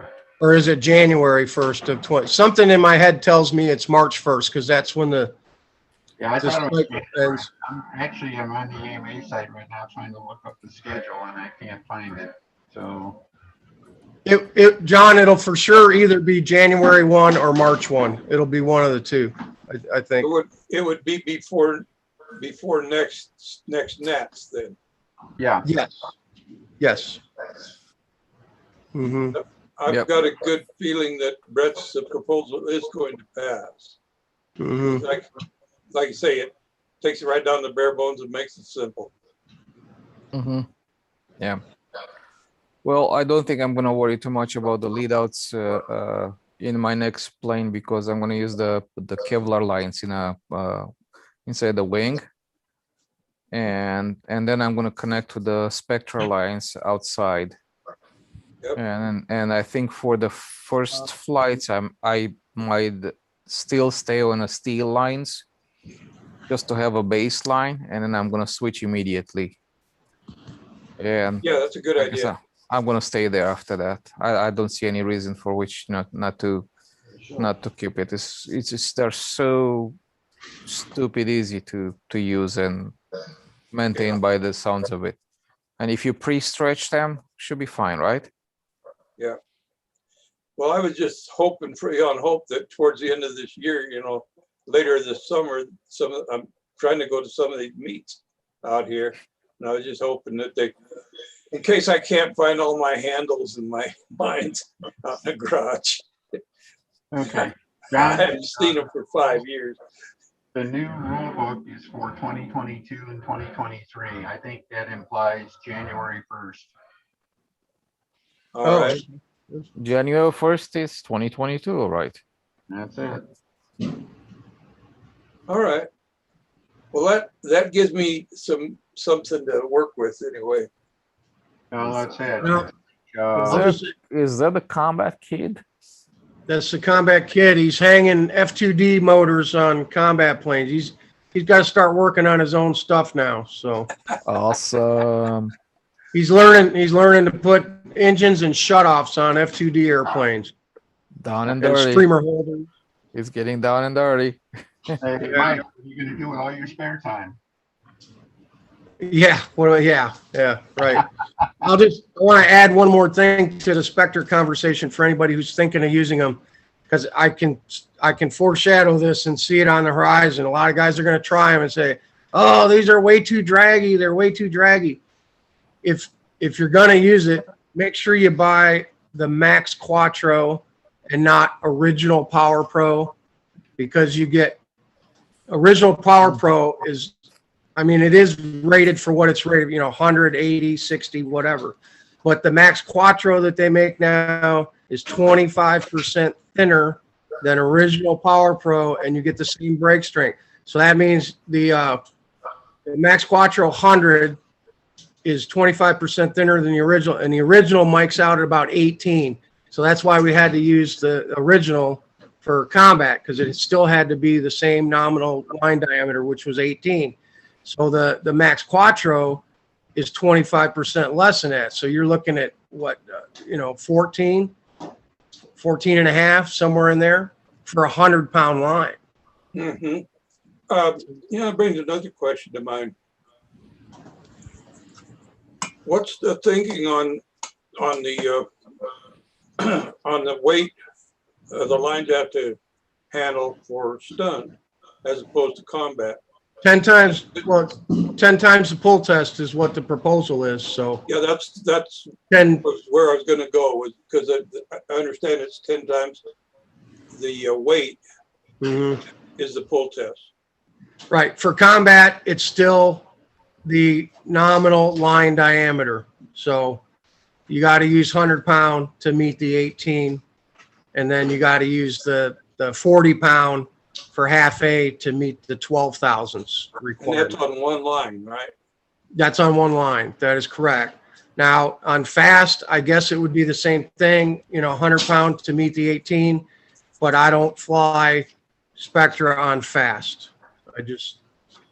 That to me is, now Phil Cartier does. Phil uses them on fast, and some of the East Coast guys do, but for me, with a Nelson, I want steel, at that speed and stuff like that. So. And you come right down to it, Mike. Even the 018 line is basically a 55-pound line. Right, exactly. And even the shutoffs that we have now on the fast combat stuff, the line tension bell crank shutoff, they work. I mean, they work phenomenally.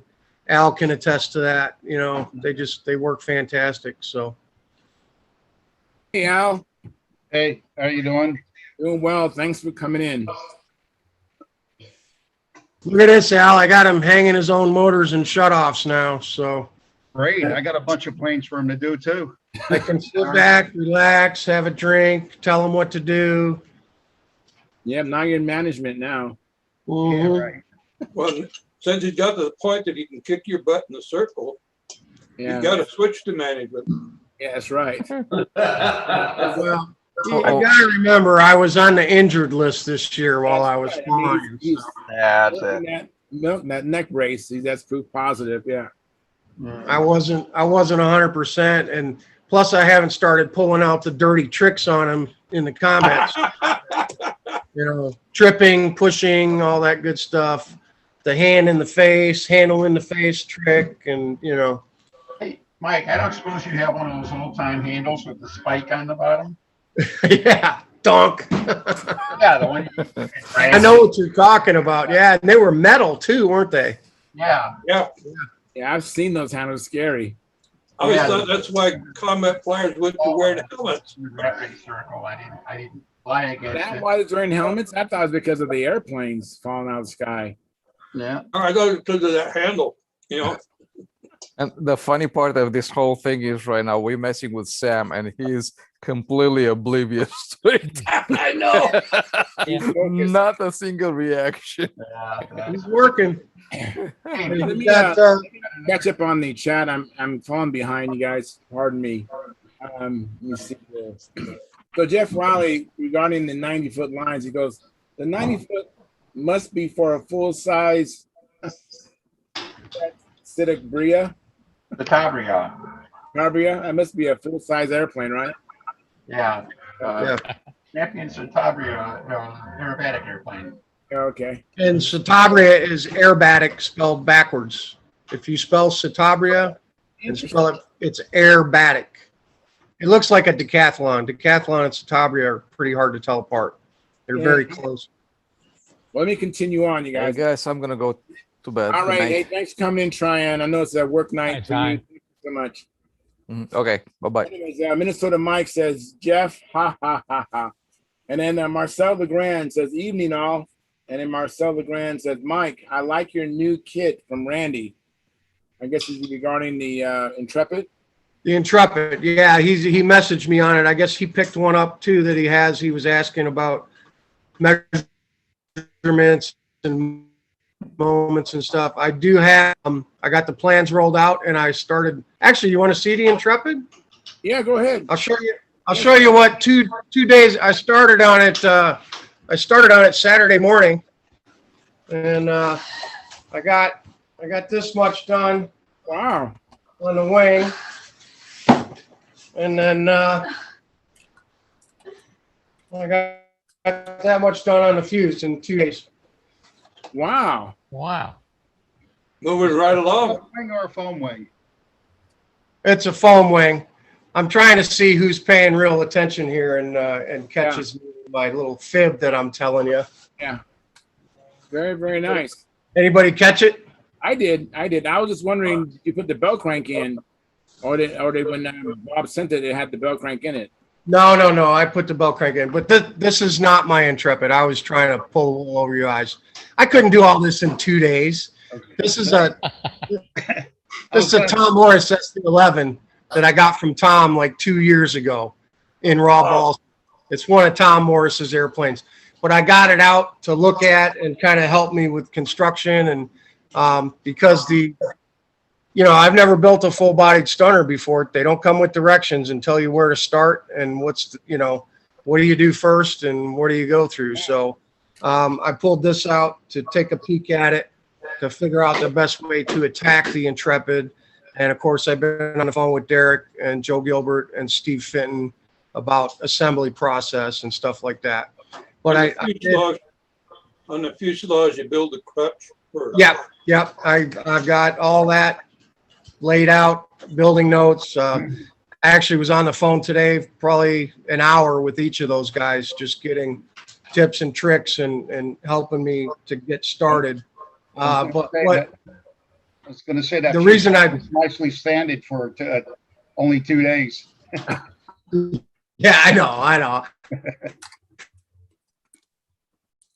I was going to see if anyone picked up the. That's how I was wondering, but I mean they're very similar anyway. But after reading, we talked. What, John? Say, Mike, we trust you so much we believe everything you say. Yeah, well, you shouldn't do that. But after our conversation Friday and talking about, I'm going to use class code on this. I'm going to do an epoxy finish. And then I read Joe Daly's article on his high voltage and how he did the article that was in AMA, in Model Aviation. So I got to thinking, my Intrepid is going to be my BOM legal plane for the Nats next year. And I really don't want to screw up the finish. And I've got this SV11 already, the Morris already built. So I'm going to do them together. I'm going to build the Intrepid. I'm going to finish this SV out.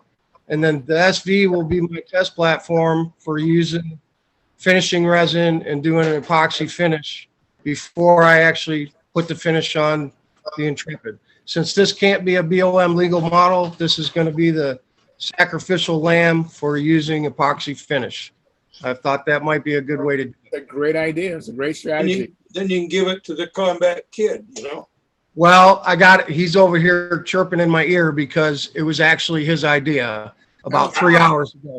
Hey, we were sitting out here and he goes, Dad, if you're going to do that new finish, why don't you do it on the Tom Morris plane first? That way you won't screw up your Nats plane. And I went, geez, that's a pretty good idea. So that's a good idea. Wow. You're raising a terror there, Yeah. Yeah. So that's that. Okay, back to whoever else was talking. I'm sorry. I'm actually trying to finish the tread on the chat. So let me continue. And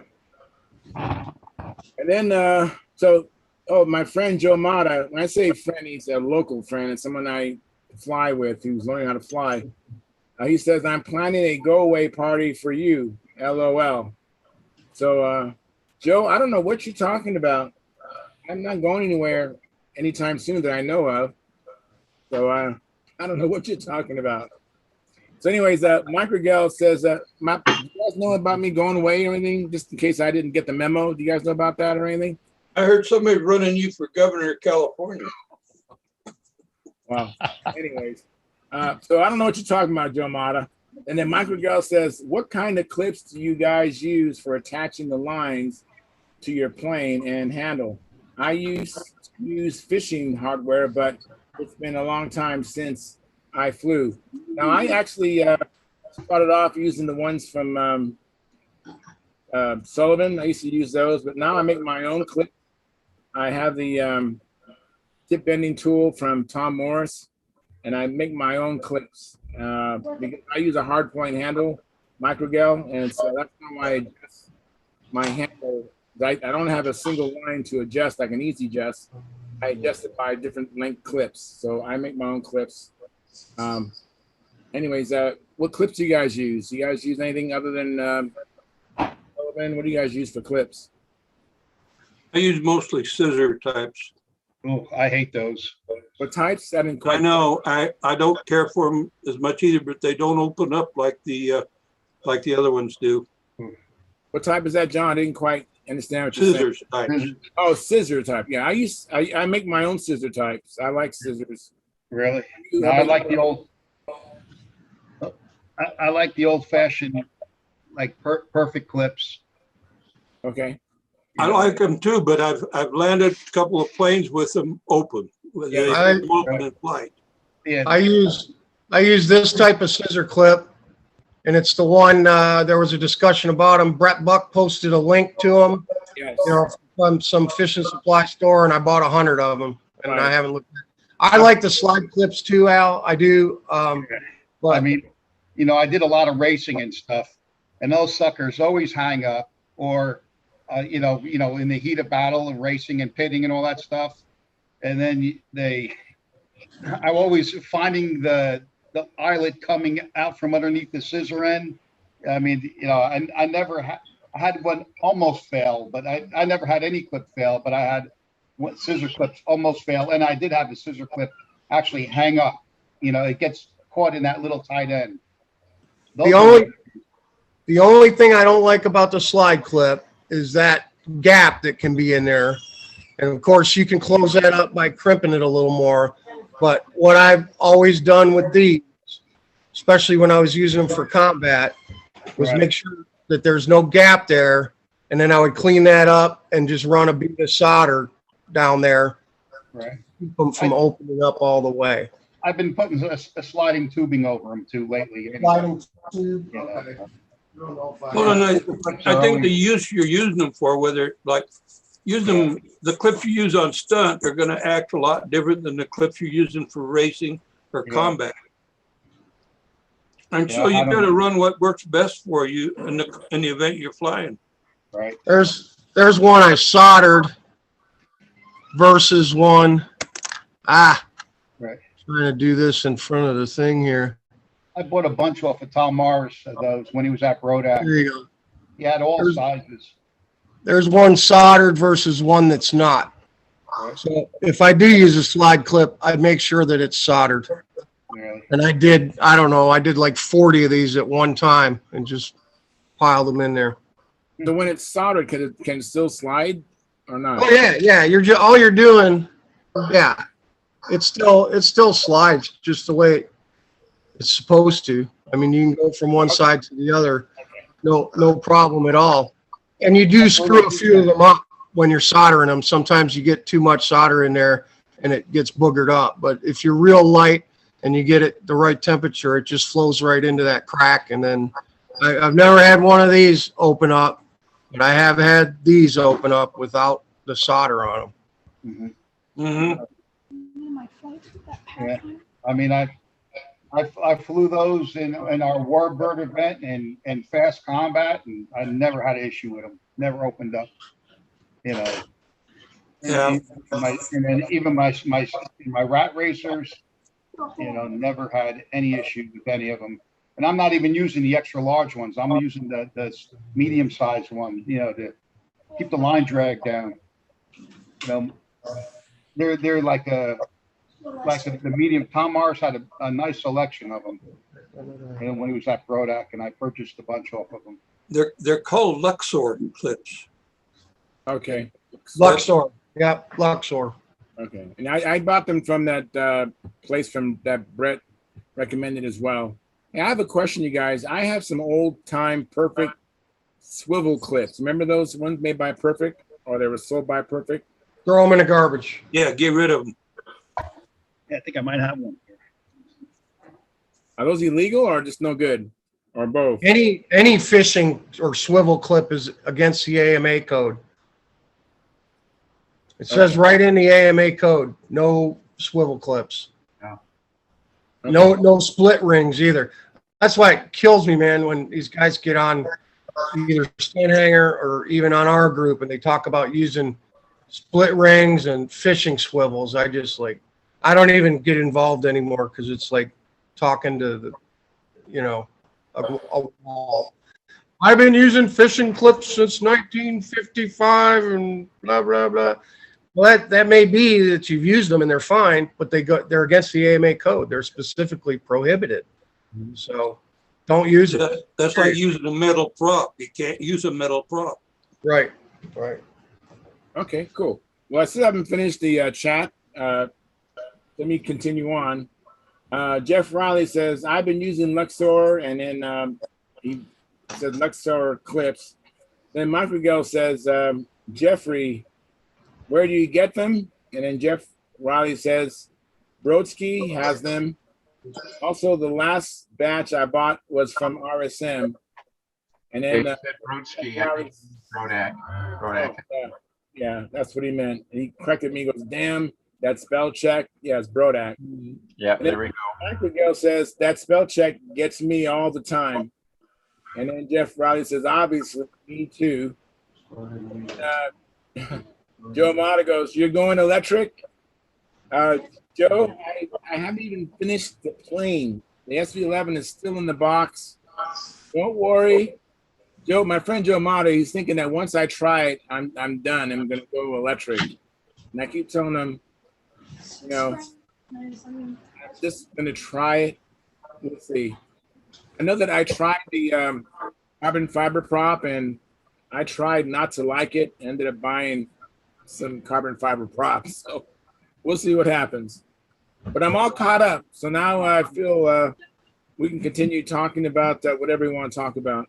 I was going to say, I know you like that soccer 81 enough that I don't expect that you're going to put it aside after you buy your electric. So Yeah, you know about Al's got it. He's a long time about crimp versus wrap lines. No, what you got preference? Who's that question to? That was to you, Al. You're just going around the table before you got here on crimp. Well, I usually I crimp all the time, and I use the Berkeley fishing hardware. But where it says in the rule book with solids, you have to wrap it, so I wrap those. But I haven't been. But for the stunt planes, I've been buying lines from Tom Harps. They come wrapped, but I never had a crimp fail. And I used the Berkeley little fishing, like what Mike was saying. The crimps that you get from that they use for fishing. And you get it from Amazon. The stuff you get from the fishing place. Is it how do you know that you got the right size? They got different sizes and stuff like that. There's pounds of weighted. I was crimping 018 lines, but there's it goes by pounds also. The crimps, it says on the package. Melvin Schutte sells all that stuff. Melvin sells crimps for 8, 12, 15, and 18 lines. Yeah, his stuff isn't as strong as the fishing lines though. The fishing line. You don't think so? Or yeah, I mean, I'll go downstairs and get them to show you what I do. But and I know you're talking about crimpers. Phil Cartier showed me you have one of those electrical wire pliers. There's one area on that you can use, and you hit it twice with that. Okay. Yep. Who runs MBS Supply? Melvin Schutte. Oh, that is it. MBS models. Yeah. Okay.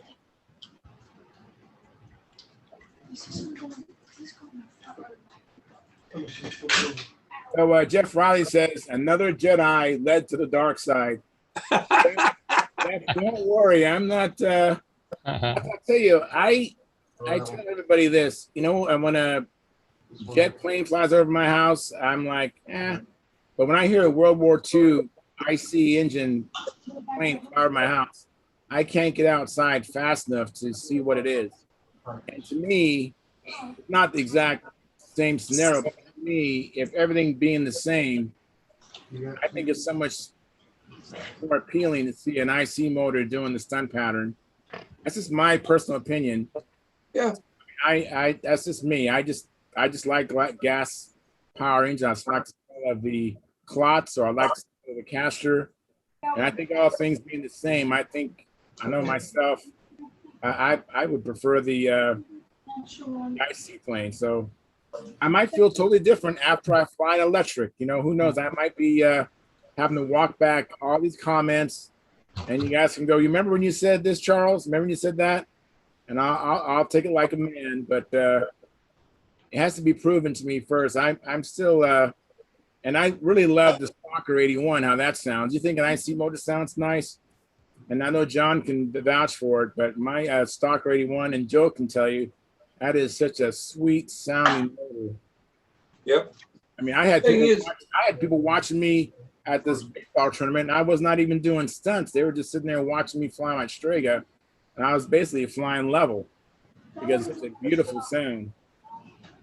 The thing that I look at it, as I look at it, is I don't think I'd ever run electric in an old time stunt ship. To me, that's where I'd rather run. That's old time. That's right. Gotta be IC. And then come classic, I'm pretty much the same way on classic. Good. Not so much on nostalgia, but regular stunt, you know, I don't mind electric at all. I can run either one of them, feel good about it. But I have to tell you, from what little bit of electric I've flown, if you take the same plane and you wind up with it the same weight, and you've got one electric and one at IC, after a month of flying them, you're going to be flying that electric one more than you'll be flying the IC. We will see. I don't know. All right, Al. So you Okay, this is what I use. It's Okay. And they say they're number 4s. I think it says 68 to 80 pounds. You can see them in there. I Yeah. see them. Yeah. Yeah, I see them. Yeah. Very Okay. good. And then one of these cheap crimpers, and it's the first bump on the bottom. Okay. You know, that you know, you crimp it down, and you know, 015s and 018s. You know, I use it in racing and stuff. We have to.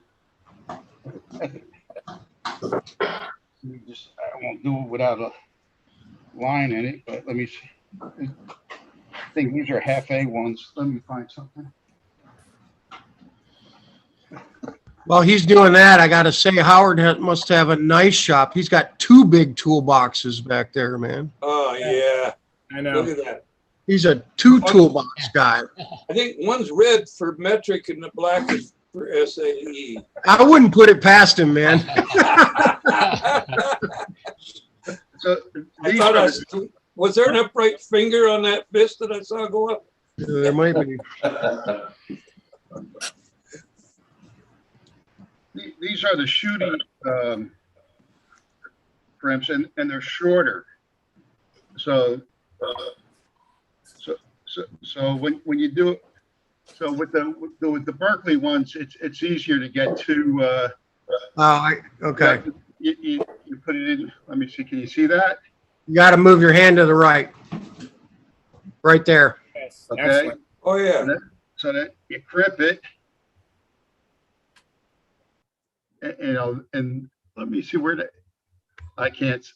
Can you see that or no? Oh, Right there. Right Yeah. there. Yeah, yeah. I see it. yeah. So it crimps it real nice. But I like the Berkeley ones. You can see they're longer. Oh, yeah. You know, the same size but longer. So I hit it twice.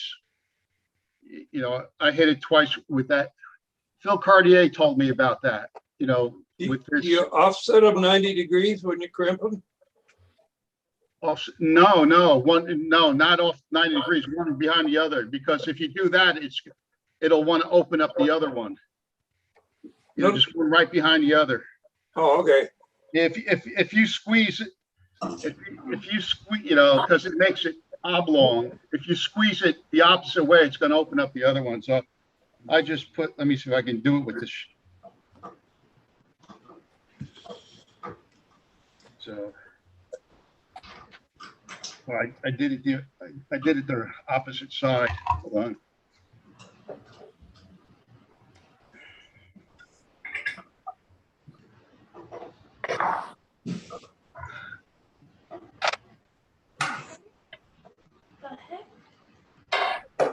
Hey, when is Canton? Is that September 24th, 25th? Canton, Georgia? Anybody know off the top of your head? No. Which one again? Is that Smith's stunt clinic? No, that's Tom Dixon's contest. Oh, okay. I thought that was September 10th. No, I think it's 17, 18. Or it could be 10. It could be 10. You're right. You're right. So basically, that's how it looked with two crimps. Right there, Al. Okay. You know, with two crimps, All right. Yeah. one One after behind the other. That's the good. good. You know, I fly. You know, I flew. You know, we had this event called Warbird. It's a combat engine on a was it a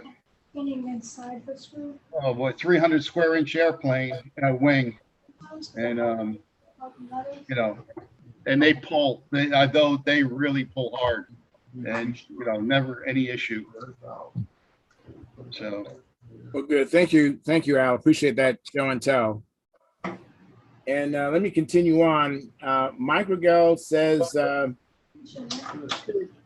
fishing hardware was against AMA rules, but I was flying fun flying and not entering any contests. But that was a long time ago.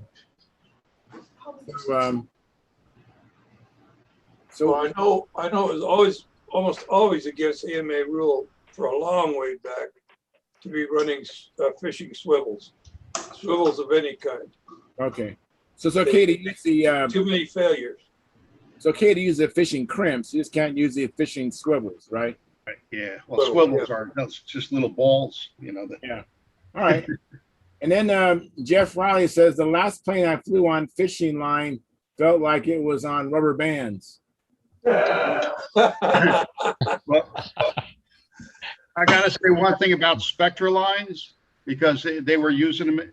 I wasn't really sold with them until just recently. When they first came out, guys were running the Spectra lines right to the bell crank, and they were running them right through, you know, the plywood lead out guide, and the Spectra lines broke right where it went through the plywood lead out guide after a few flights. So the fix was they had to put in nylon sleeves and run the Spectra lines through the nylon sleeves. If you didn't do that, they would break. You know, so you got to know your equipment, don't you? yes, and then but then I still wasn't sold on them until I tried a set of lines on a combat plane, and you could feel the difference how in the maneuvers and turns, like you would feel the weight of the lines on the plane, like pulling the plane in, you know, especially on maneuvers. And with the Spectra lines, that plane just stayed out there, you know, tied on the end of the lines. It's a huge difference. Right. Well, let me continue reading. Mike Miguel says, does MBS model sell plans? I don't know. Do they sell plans, MBS Model Supply? No. Melvin sells lines, bulk line, you know, 12, 15, 18, 27 thousandths lead out line. He sells crimps. He sells connectors.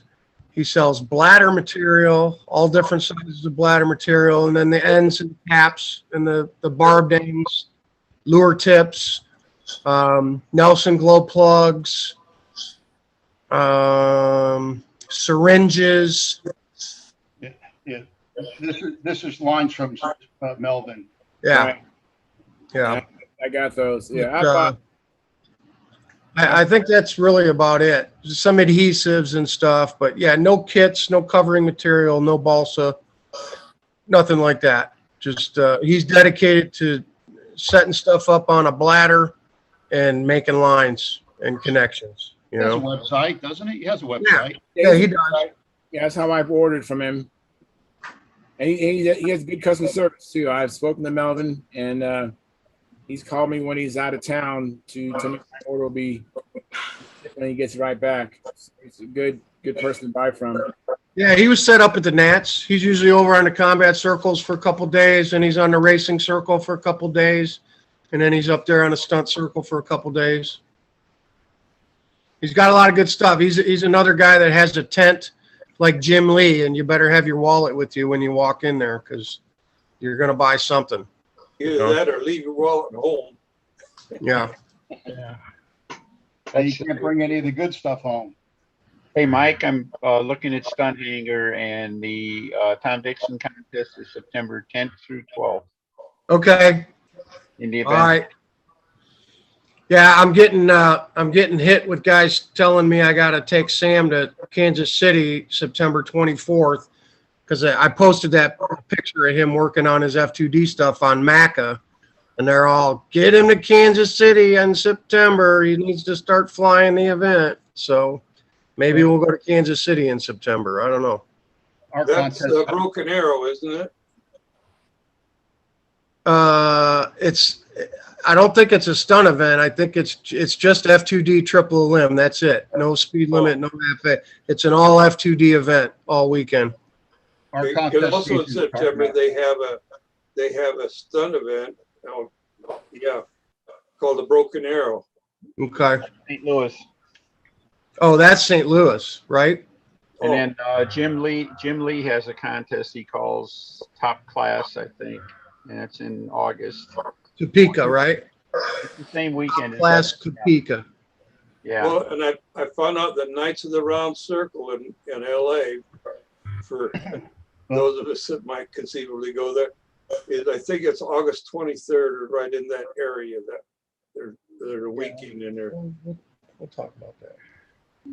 The Philly Flyers are having their stunt contest this coming weekend. And then we have our stunt contest after that. And then Phil Cartier's combat contest is after that. And then we have our combat contest after that. And we have our vintage combat festival. So we got a full schedule coming up on the East Well, Coast. you guys are going to be busy. Oh, that sounds great, man. I wish I mean, I'm looking forward to 3 contests out here. That's the Knights of the Round Circle Joust, the Las Vegas Challenge, and the Golden State Sun Championship. So, Oh, I forgot. Charles, you just don't know what it's like to live in the Midwest. Yeah. And if you live in the right spot in the Midwestern states in there, you just about have got a stunt or some kind of a contest almost every weekend, sometimes 2 or 3 on one weekend. And it's stunt heaven. California used to be like that because I knew an old guy, name, I imagine he passed away, but he told me that in the heyday in California, he remembers there being 21 contests in California in the heyday. Yeah. I mean, there's a lot of contests in California. Well, California is a big state, and it's 1,200 miles top to bottom, and there's a lot of cities and towns, and then you had EMA, and then you had Western area Maulers, Slam, and they held their own contest. There was back in the good old days when I was a pup. It was fun. Back then, though, I didn't have transportation. I was like Sammy there, I was young, and if my dad couldn't drive me or somebody's dad couldn't drive us to the contest, we didn't go. Guys, let me catch up again with the chat. So Jeff Riley says, never heard of them. I go to RSM or Brodak. Yeah, Jeff, check out MBS Supply. I've bought lines from them, not at $20 like you. So you might as well continue your source wherever you get in 1,000 foot for $20. MBS Supply is more expensive than that, but it's a good place I've purchased reels from them as well. So then the next person is Wally Haskett. He says, Mike, I haven't been around. This is for you, Mike Lonke. He says, I see you have had some work done on your neck. Will you lighten me on how you're doing and what they did? Oh, well, okay. I had 2 ruptured discs that were pushing on a nerve between L4, 5, and 6. And they took the discs out, put some spacers in, and then put a big piece of metal in there, an appliance basically, and they bolted all 3 of those discs together. They call it a cervical fusion. So I don't have my original discs. I got some plastic parts in there and then some metal parts keeping everything together. I think I'm 3 weeks, 4 weeks post-op, still stiff and everything. And I got to keep this on another 2 weeks, but it took care of all the nerve pain, and I'm on the mend. Every day is a little bit better than the one before it. So hope to be flying again soon. The biggest thing is all the nerve pain in my shoulder and arm is gone. Outstanding. I just had some surgery done Friday. I had basal skin cell cancer in my nose. Mhm. And they took that out, and I got like Oh, I see 25 that. stitches there. Right. Oh, yeah. You know, so they wanted to do it before the Nats. Wear your hat and your sunscreen now, Al. Keep your hat on and your sunscreen. Well, they said they're taking the sunscreen off the market. That's supposed to cause cancer. Oh, geez. Really? Yeah. Oh, my goodness. Johnson's pulling the sunscreen. Holy smokes. Oh, yeah. Yeah. But yeah, at first it didn't look like much. It was just a blemish, and it would, it was bleeding, and then it would heal up, and then a month later it would bleed again. And then all winter long it was fine, and then as soon as I went out in the sun this spring, it started to break open again. So I went to the dermatologist, and he just said that it didn't look like much, but then he wanted to do it before the Nats. I said, no way, we'll do it after. And he went in, and they cut out a piece, and they look under the microscope, and he came back and he said he got to go in and cut more, and it looked like he took a 1/2-inch drill and drilled it in the side of my nose about 1/4 of an inch deep by the time he was done. And then they cauterize it, they burn it, and then then they had to go to the plastic surgeon after. There was a plastic surgeon in the building an hour later, and they clamped it and sewed it up. So the next That's excellent. Saturday morning, I looked like I was a monster. It looked like I got beat the crap beat out of me. My eye was all swollen and black and blue and welted, and nose all swollen. I was like all squinty and closed. Should have seen the other guy though, huh? Yeah, right. It looked like the truck. Get the number of that truck that hit me. That's funny. You should have seen the other guy. That's funny. Hey, Tom Rammel, I see your message. I will work on that. I don't know what's going on, Tom. I'll address that.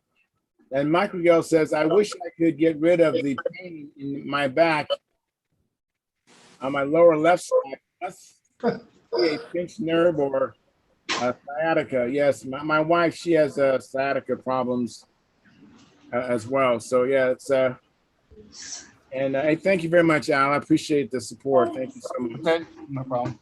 Mike just gave us a super chat, $19.99. So I appreciate that. And you guys don't forget the super chats. If you help us out, we appreciate it. And don't forget the YouTube membership. Let me see if I can. I don't know what's going on. Did you guys come in through Stunthangar and link I posted? I did. Is that how you got in, Al and Dennis and Mike? Yeah. Yeah. Because Tom Ram is having he's having problems. He said he can't get in. Yeah, I got in without any trouble. I did too. I think the problem is he can't log into Stunthangar. It's not the Well, link. I think it's he can't get into Stunthangar.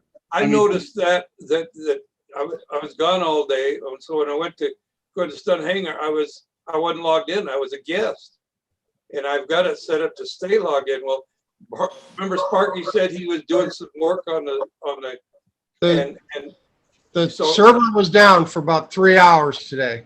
Right, and so I figured that's what it was. So I went in and I just used my my email, and Stunthangar sent me a place to go and where I could set up my password, a new password in it, and did that and boom, I was right back in, no problem. Okay.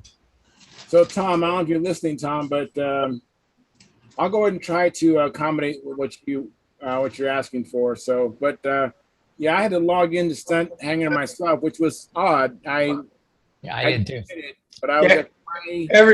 Everybody had to log in because the server was down, so you had to re-log in. I had the hardest time remembering my Yeah, password. same here. I I know. had I to was do like 10 passwords before I got the right one. yeah, yeah, exactly. That's what he's just like. Oh man, what is my password? What is my username? Yeah. It's such a long time for me, also. So that's what it is, Tom. But let me see if I can help you out. And that might be explain why there's some people not here. I know friend Carl Reed normally comes in, and I helped him log in a Subway. Went to Subway with his laptop, and I got him registered. He probably forgot his username and password. That's probably why he's not here. I'll be right back. All right. Hey Howard, what's going on with you, Howard? You haven't said a peep. Oh, is my microphone on? Yeah, you're working. Sound good. Yeah. Yeah, we had a stunt contest yesterday. All right, tell us all about it. It was a nice contest, and not too many entries. Paul Walker didn't come, and the Canadians were locked out. So attendance was down there, but Tim Just came from California. Yeah, he's a good pilot. Yeah, he came by land, though. He lives out there in the Mojave Desert somewhere. Yeah, I think he lives out there near Palmdale and Little Rock. Yeah, he's serious about stunt, and he's getting good at it. He got second. You got second against who? Expert. Yeah, he thought he'd fly advanced. I talked him into flying expert. And he took second in expert? Yes. Wow, who took first in expert? Well, who do you think? Howard Rush? Yeah. Congratulations, That's Howard. the whole country. All right. Very good. Well, First of all, I don't know how you. I didn't want to assume, but Of course, I was tabulating, so. oh yeah. Whatever works, Howard, whatever it Yeah. takes. Hey, you know what? The power grab. That's right. So who was in advance? Who flew in advance? Rod Klaus and Bob Welch. Bob Welch is another fairly new guy, a retread, and he's pretty good. He should have flown expert, but he flew in advance just to give Rod some competition. Don't push people up into expert. I think we should. This is my personal goal: is to make advanced, the kick-ass contests because, it's. I think advanced should be wild. I think advanced should be. You don't know who's going to win because there's so many good pilots in advance. It should be really, unlike an expert where you got this top tier, where it's like guys go to an expert and they're not even competing against the top tier. They're just trying to beat this other guy down. Well, top tier didn't come to this contest, so we're. Well, you're in the top tier too, Howard. Well, not quite. I'm in junior varsity. Well, anyways, so you just had two people in advance. I met Rod Klaus at VSC last year. And I haven't met Bob Welsh, but I heard he did really well. He beat Dennis Nunes at the Northwestern Regionals, I think, a couple years ago. Oh, he did? Yeah, he's been to VSC, I think. Yeah, I've only been to VSC once, so I'm not like, I know everybody. Hey, Tom, you got in. Hey, Howard, finally- the word in the Detroit newspaper here is that Canada is going to be opening their border August 9th. Okay. But so far, the USA hasn't said if they're opening our border yet. Oh, well, tell them be sure it's open for the Northwest Regionals on Labor Day. I kind of expect it's going to be kind of a reciprocal kind of thing. It's going to look pretty silly to have it one way, you know. But, Yeah. Read as much as you can and go back but home. I'm looking forward to it. I was hoping Len would be on tonight. I was going to talk to him about it. See, I don't know. Correct, they've been so locked down. I don't know if they even have any meets or anything like that scheduled up there. I don't think they've been able to do much of anything. But I used to like going to. They always had some meat contests that were not that far over the border. When I was living in Detroit, we used to run over there, you know, as far as Toronto and stuff like that. It was just like a 4-hour ride. It wasn't that bad. I always enjoyed going to those meets. So, like to go back someday. I haven't been out of the country in a long time, so I would like to go to Canada as myself. Oh, no, it's probably won't be in time for it. I don't know when the Prairie Fire Contest is in Alberta. That'd be a good one to go to. Okay. But probably won't be open. The border won't be open by then. It's in August. Before I go to Canada, I'm going to go up to the Northwestern Regionals. I mean, Yeah. That's almost Canada. I haven't been to that contest yet. So, what was that, Dennis? I said Northwest. That's almost Canada. So yeah. Yeah. Well, that's from San Diego to there. My gosh, you know. Northwestern Regionals is in Oregon. It's in Roseburg, Oregon, I believe. Roseburg. Yeah. Check to see if it's burned up before you go. Yes. Southern Oregon's on fire. Oh man.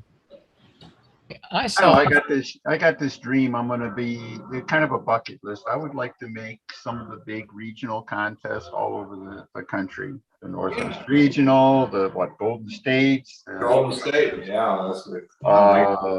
You know, and you know, just go around the country. I've never been to the Southwestern Regional King Orange. I always wanted to fly in, you know, Flushing Meadow, but that's kind of a lost goal now, and things like that. They have a contest coming up this year in the next couple of months.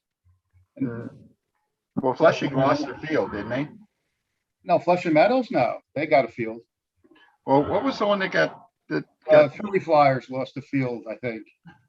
But they lost one of their fields.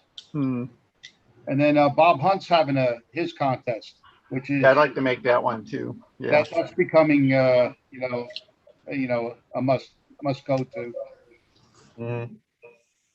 I've already missed one. Like they used to have a real big meet in Memphis. They don't have that anymore. They used to have a really, you know, I never made Alan Brickhouse's contest down in Paducah. Yeah. And they've got some nice contests popping up now in like Arkansas. I haven't been to any of the St. Louis contests like the Broken Arrow meet you were talking about earlier and stuff like that. It's just, you know, at that reach that age and everything like that, this should be easier to do than it's ever been before. So kind of a just do it thing. I think Hunt's contest is the first weekend in October. Yeah. I thought I saw on Facebook that Brodag was having it. They're trying to get something set up. I haven't seen it locked down in so many words. Yes, we're going to have it. All right. But yeah, they're trying to, and it's, I would, at this stage, I'd hesitate to call it Brodax. I would call it the Carmichael, Pennsylvania contest. Right. Because, well, it certainly won't be in John's backyard and, or anything like that. I understand that one of the big drivers for it was the, basically the, people around Carmichael's, they missed that big week of people coming in, and you know, Carmichael's a little tiny town. They'd have 250 people come in for Brodak contests, and that was a big deal in a town the size of Carmichael's. Wow, yeah, good money making opportunity, yeah.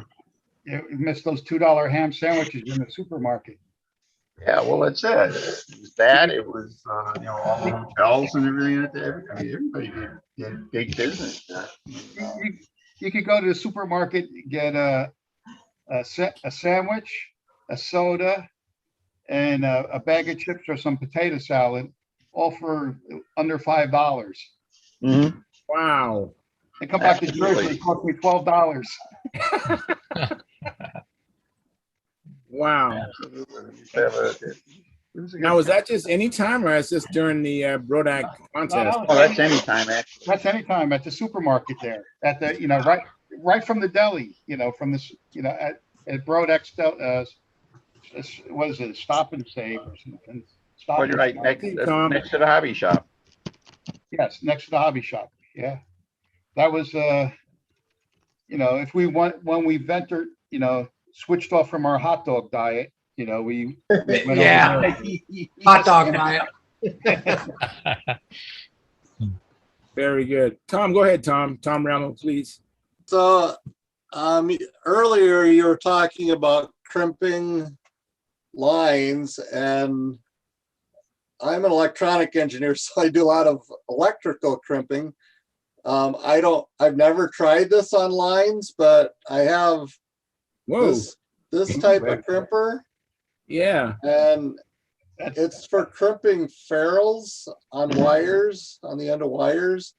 And so it does the multiple crimp all in one swipe.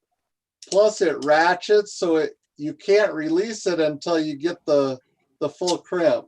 Right. Nice. Yeah, that's a $70 crimping kit. I've had this forever, so I don't even know where I purchased it. I think I might have purchased it from DigiKey. Okay. But I can't be positive. It could have been from another electronic supplier. What brand is it? Is there a brand on that? There is not a brand name on it, but they're for crimping ferrules, which, let's see if I can find the camera. Here we go.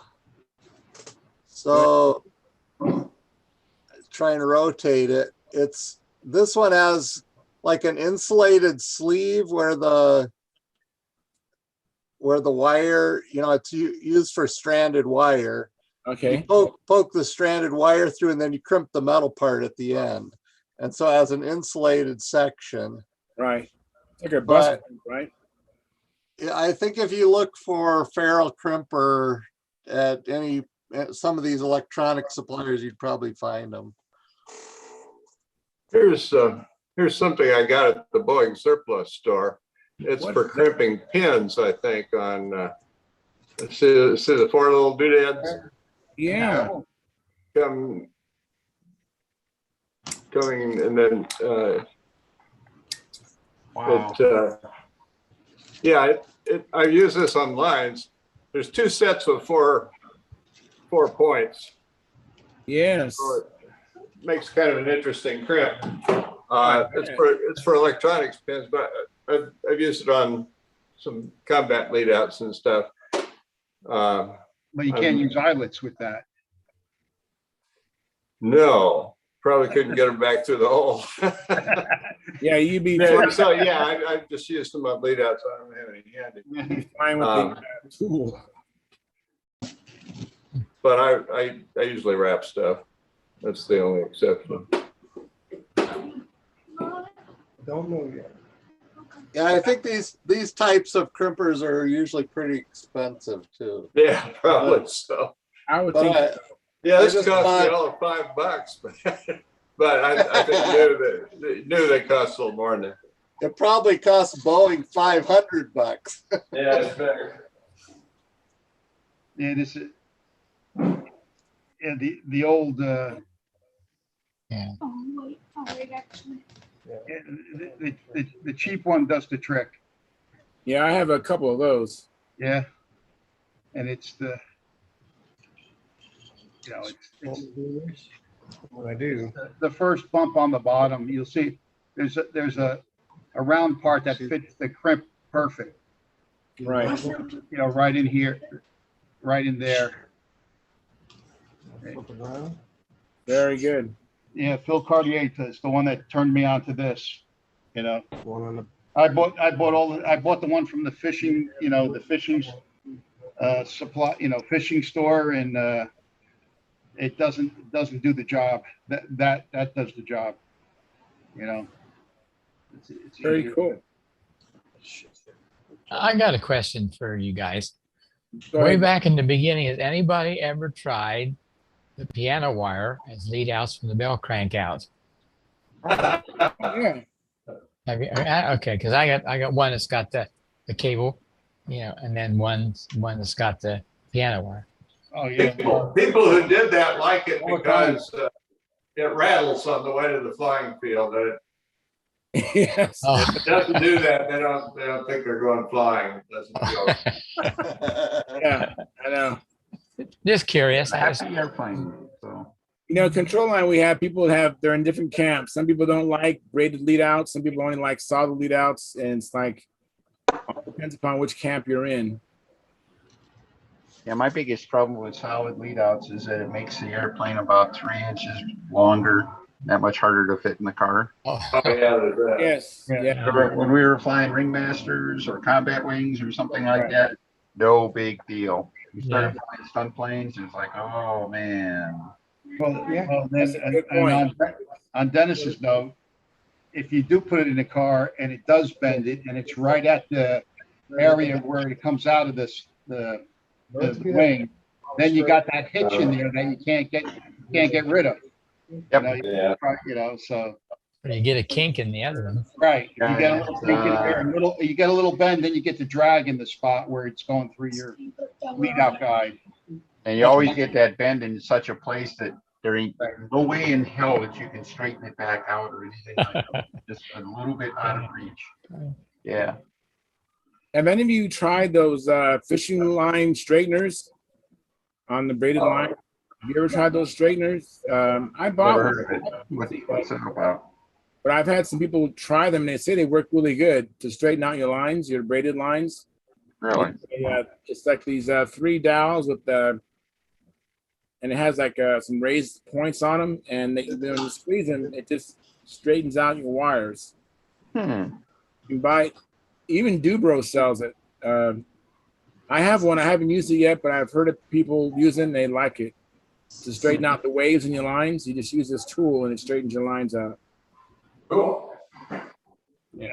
Did you see that that wrapping tool that I guess Jim Lee sells? Somebody put a video on Stunthangar.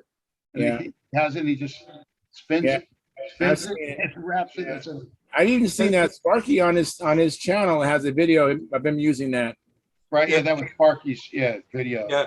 Interesting enough, that is the same design is used as what we call a serving mallet in the Navy for wrapping the lifelines when you're making them up, and you just set it on there, and a couple of wraps around the line and the mallet, and then you just take them and just do this to it, and you'll get it spinning up, and it just you can wrap a whole set of lifelines in a day, two guys.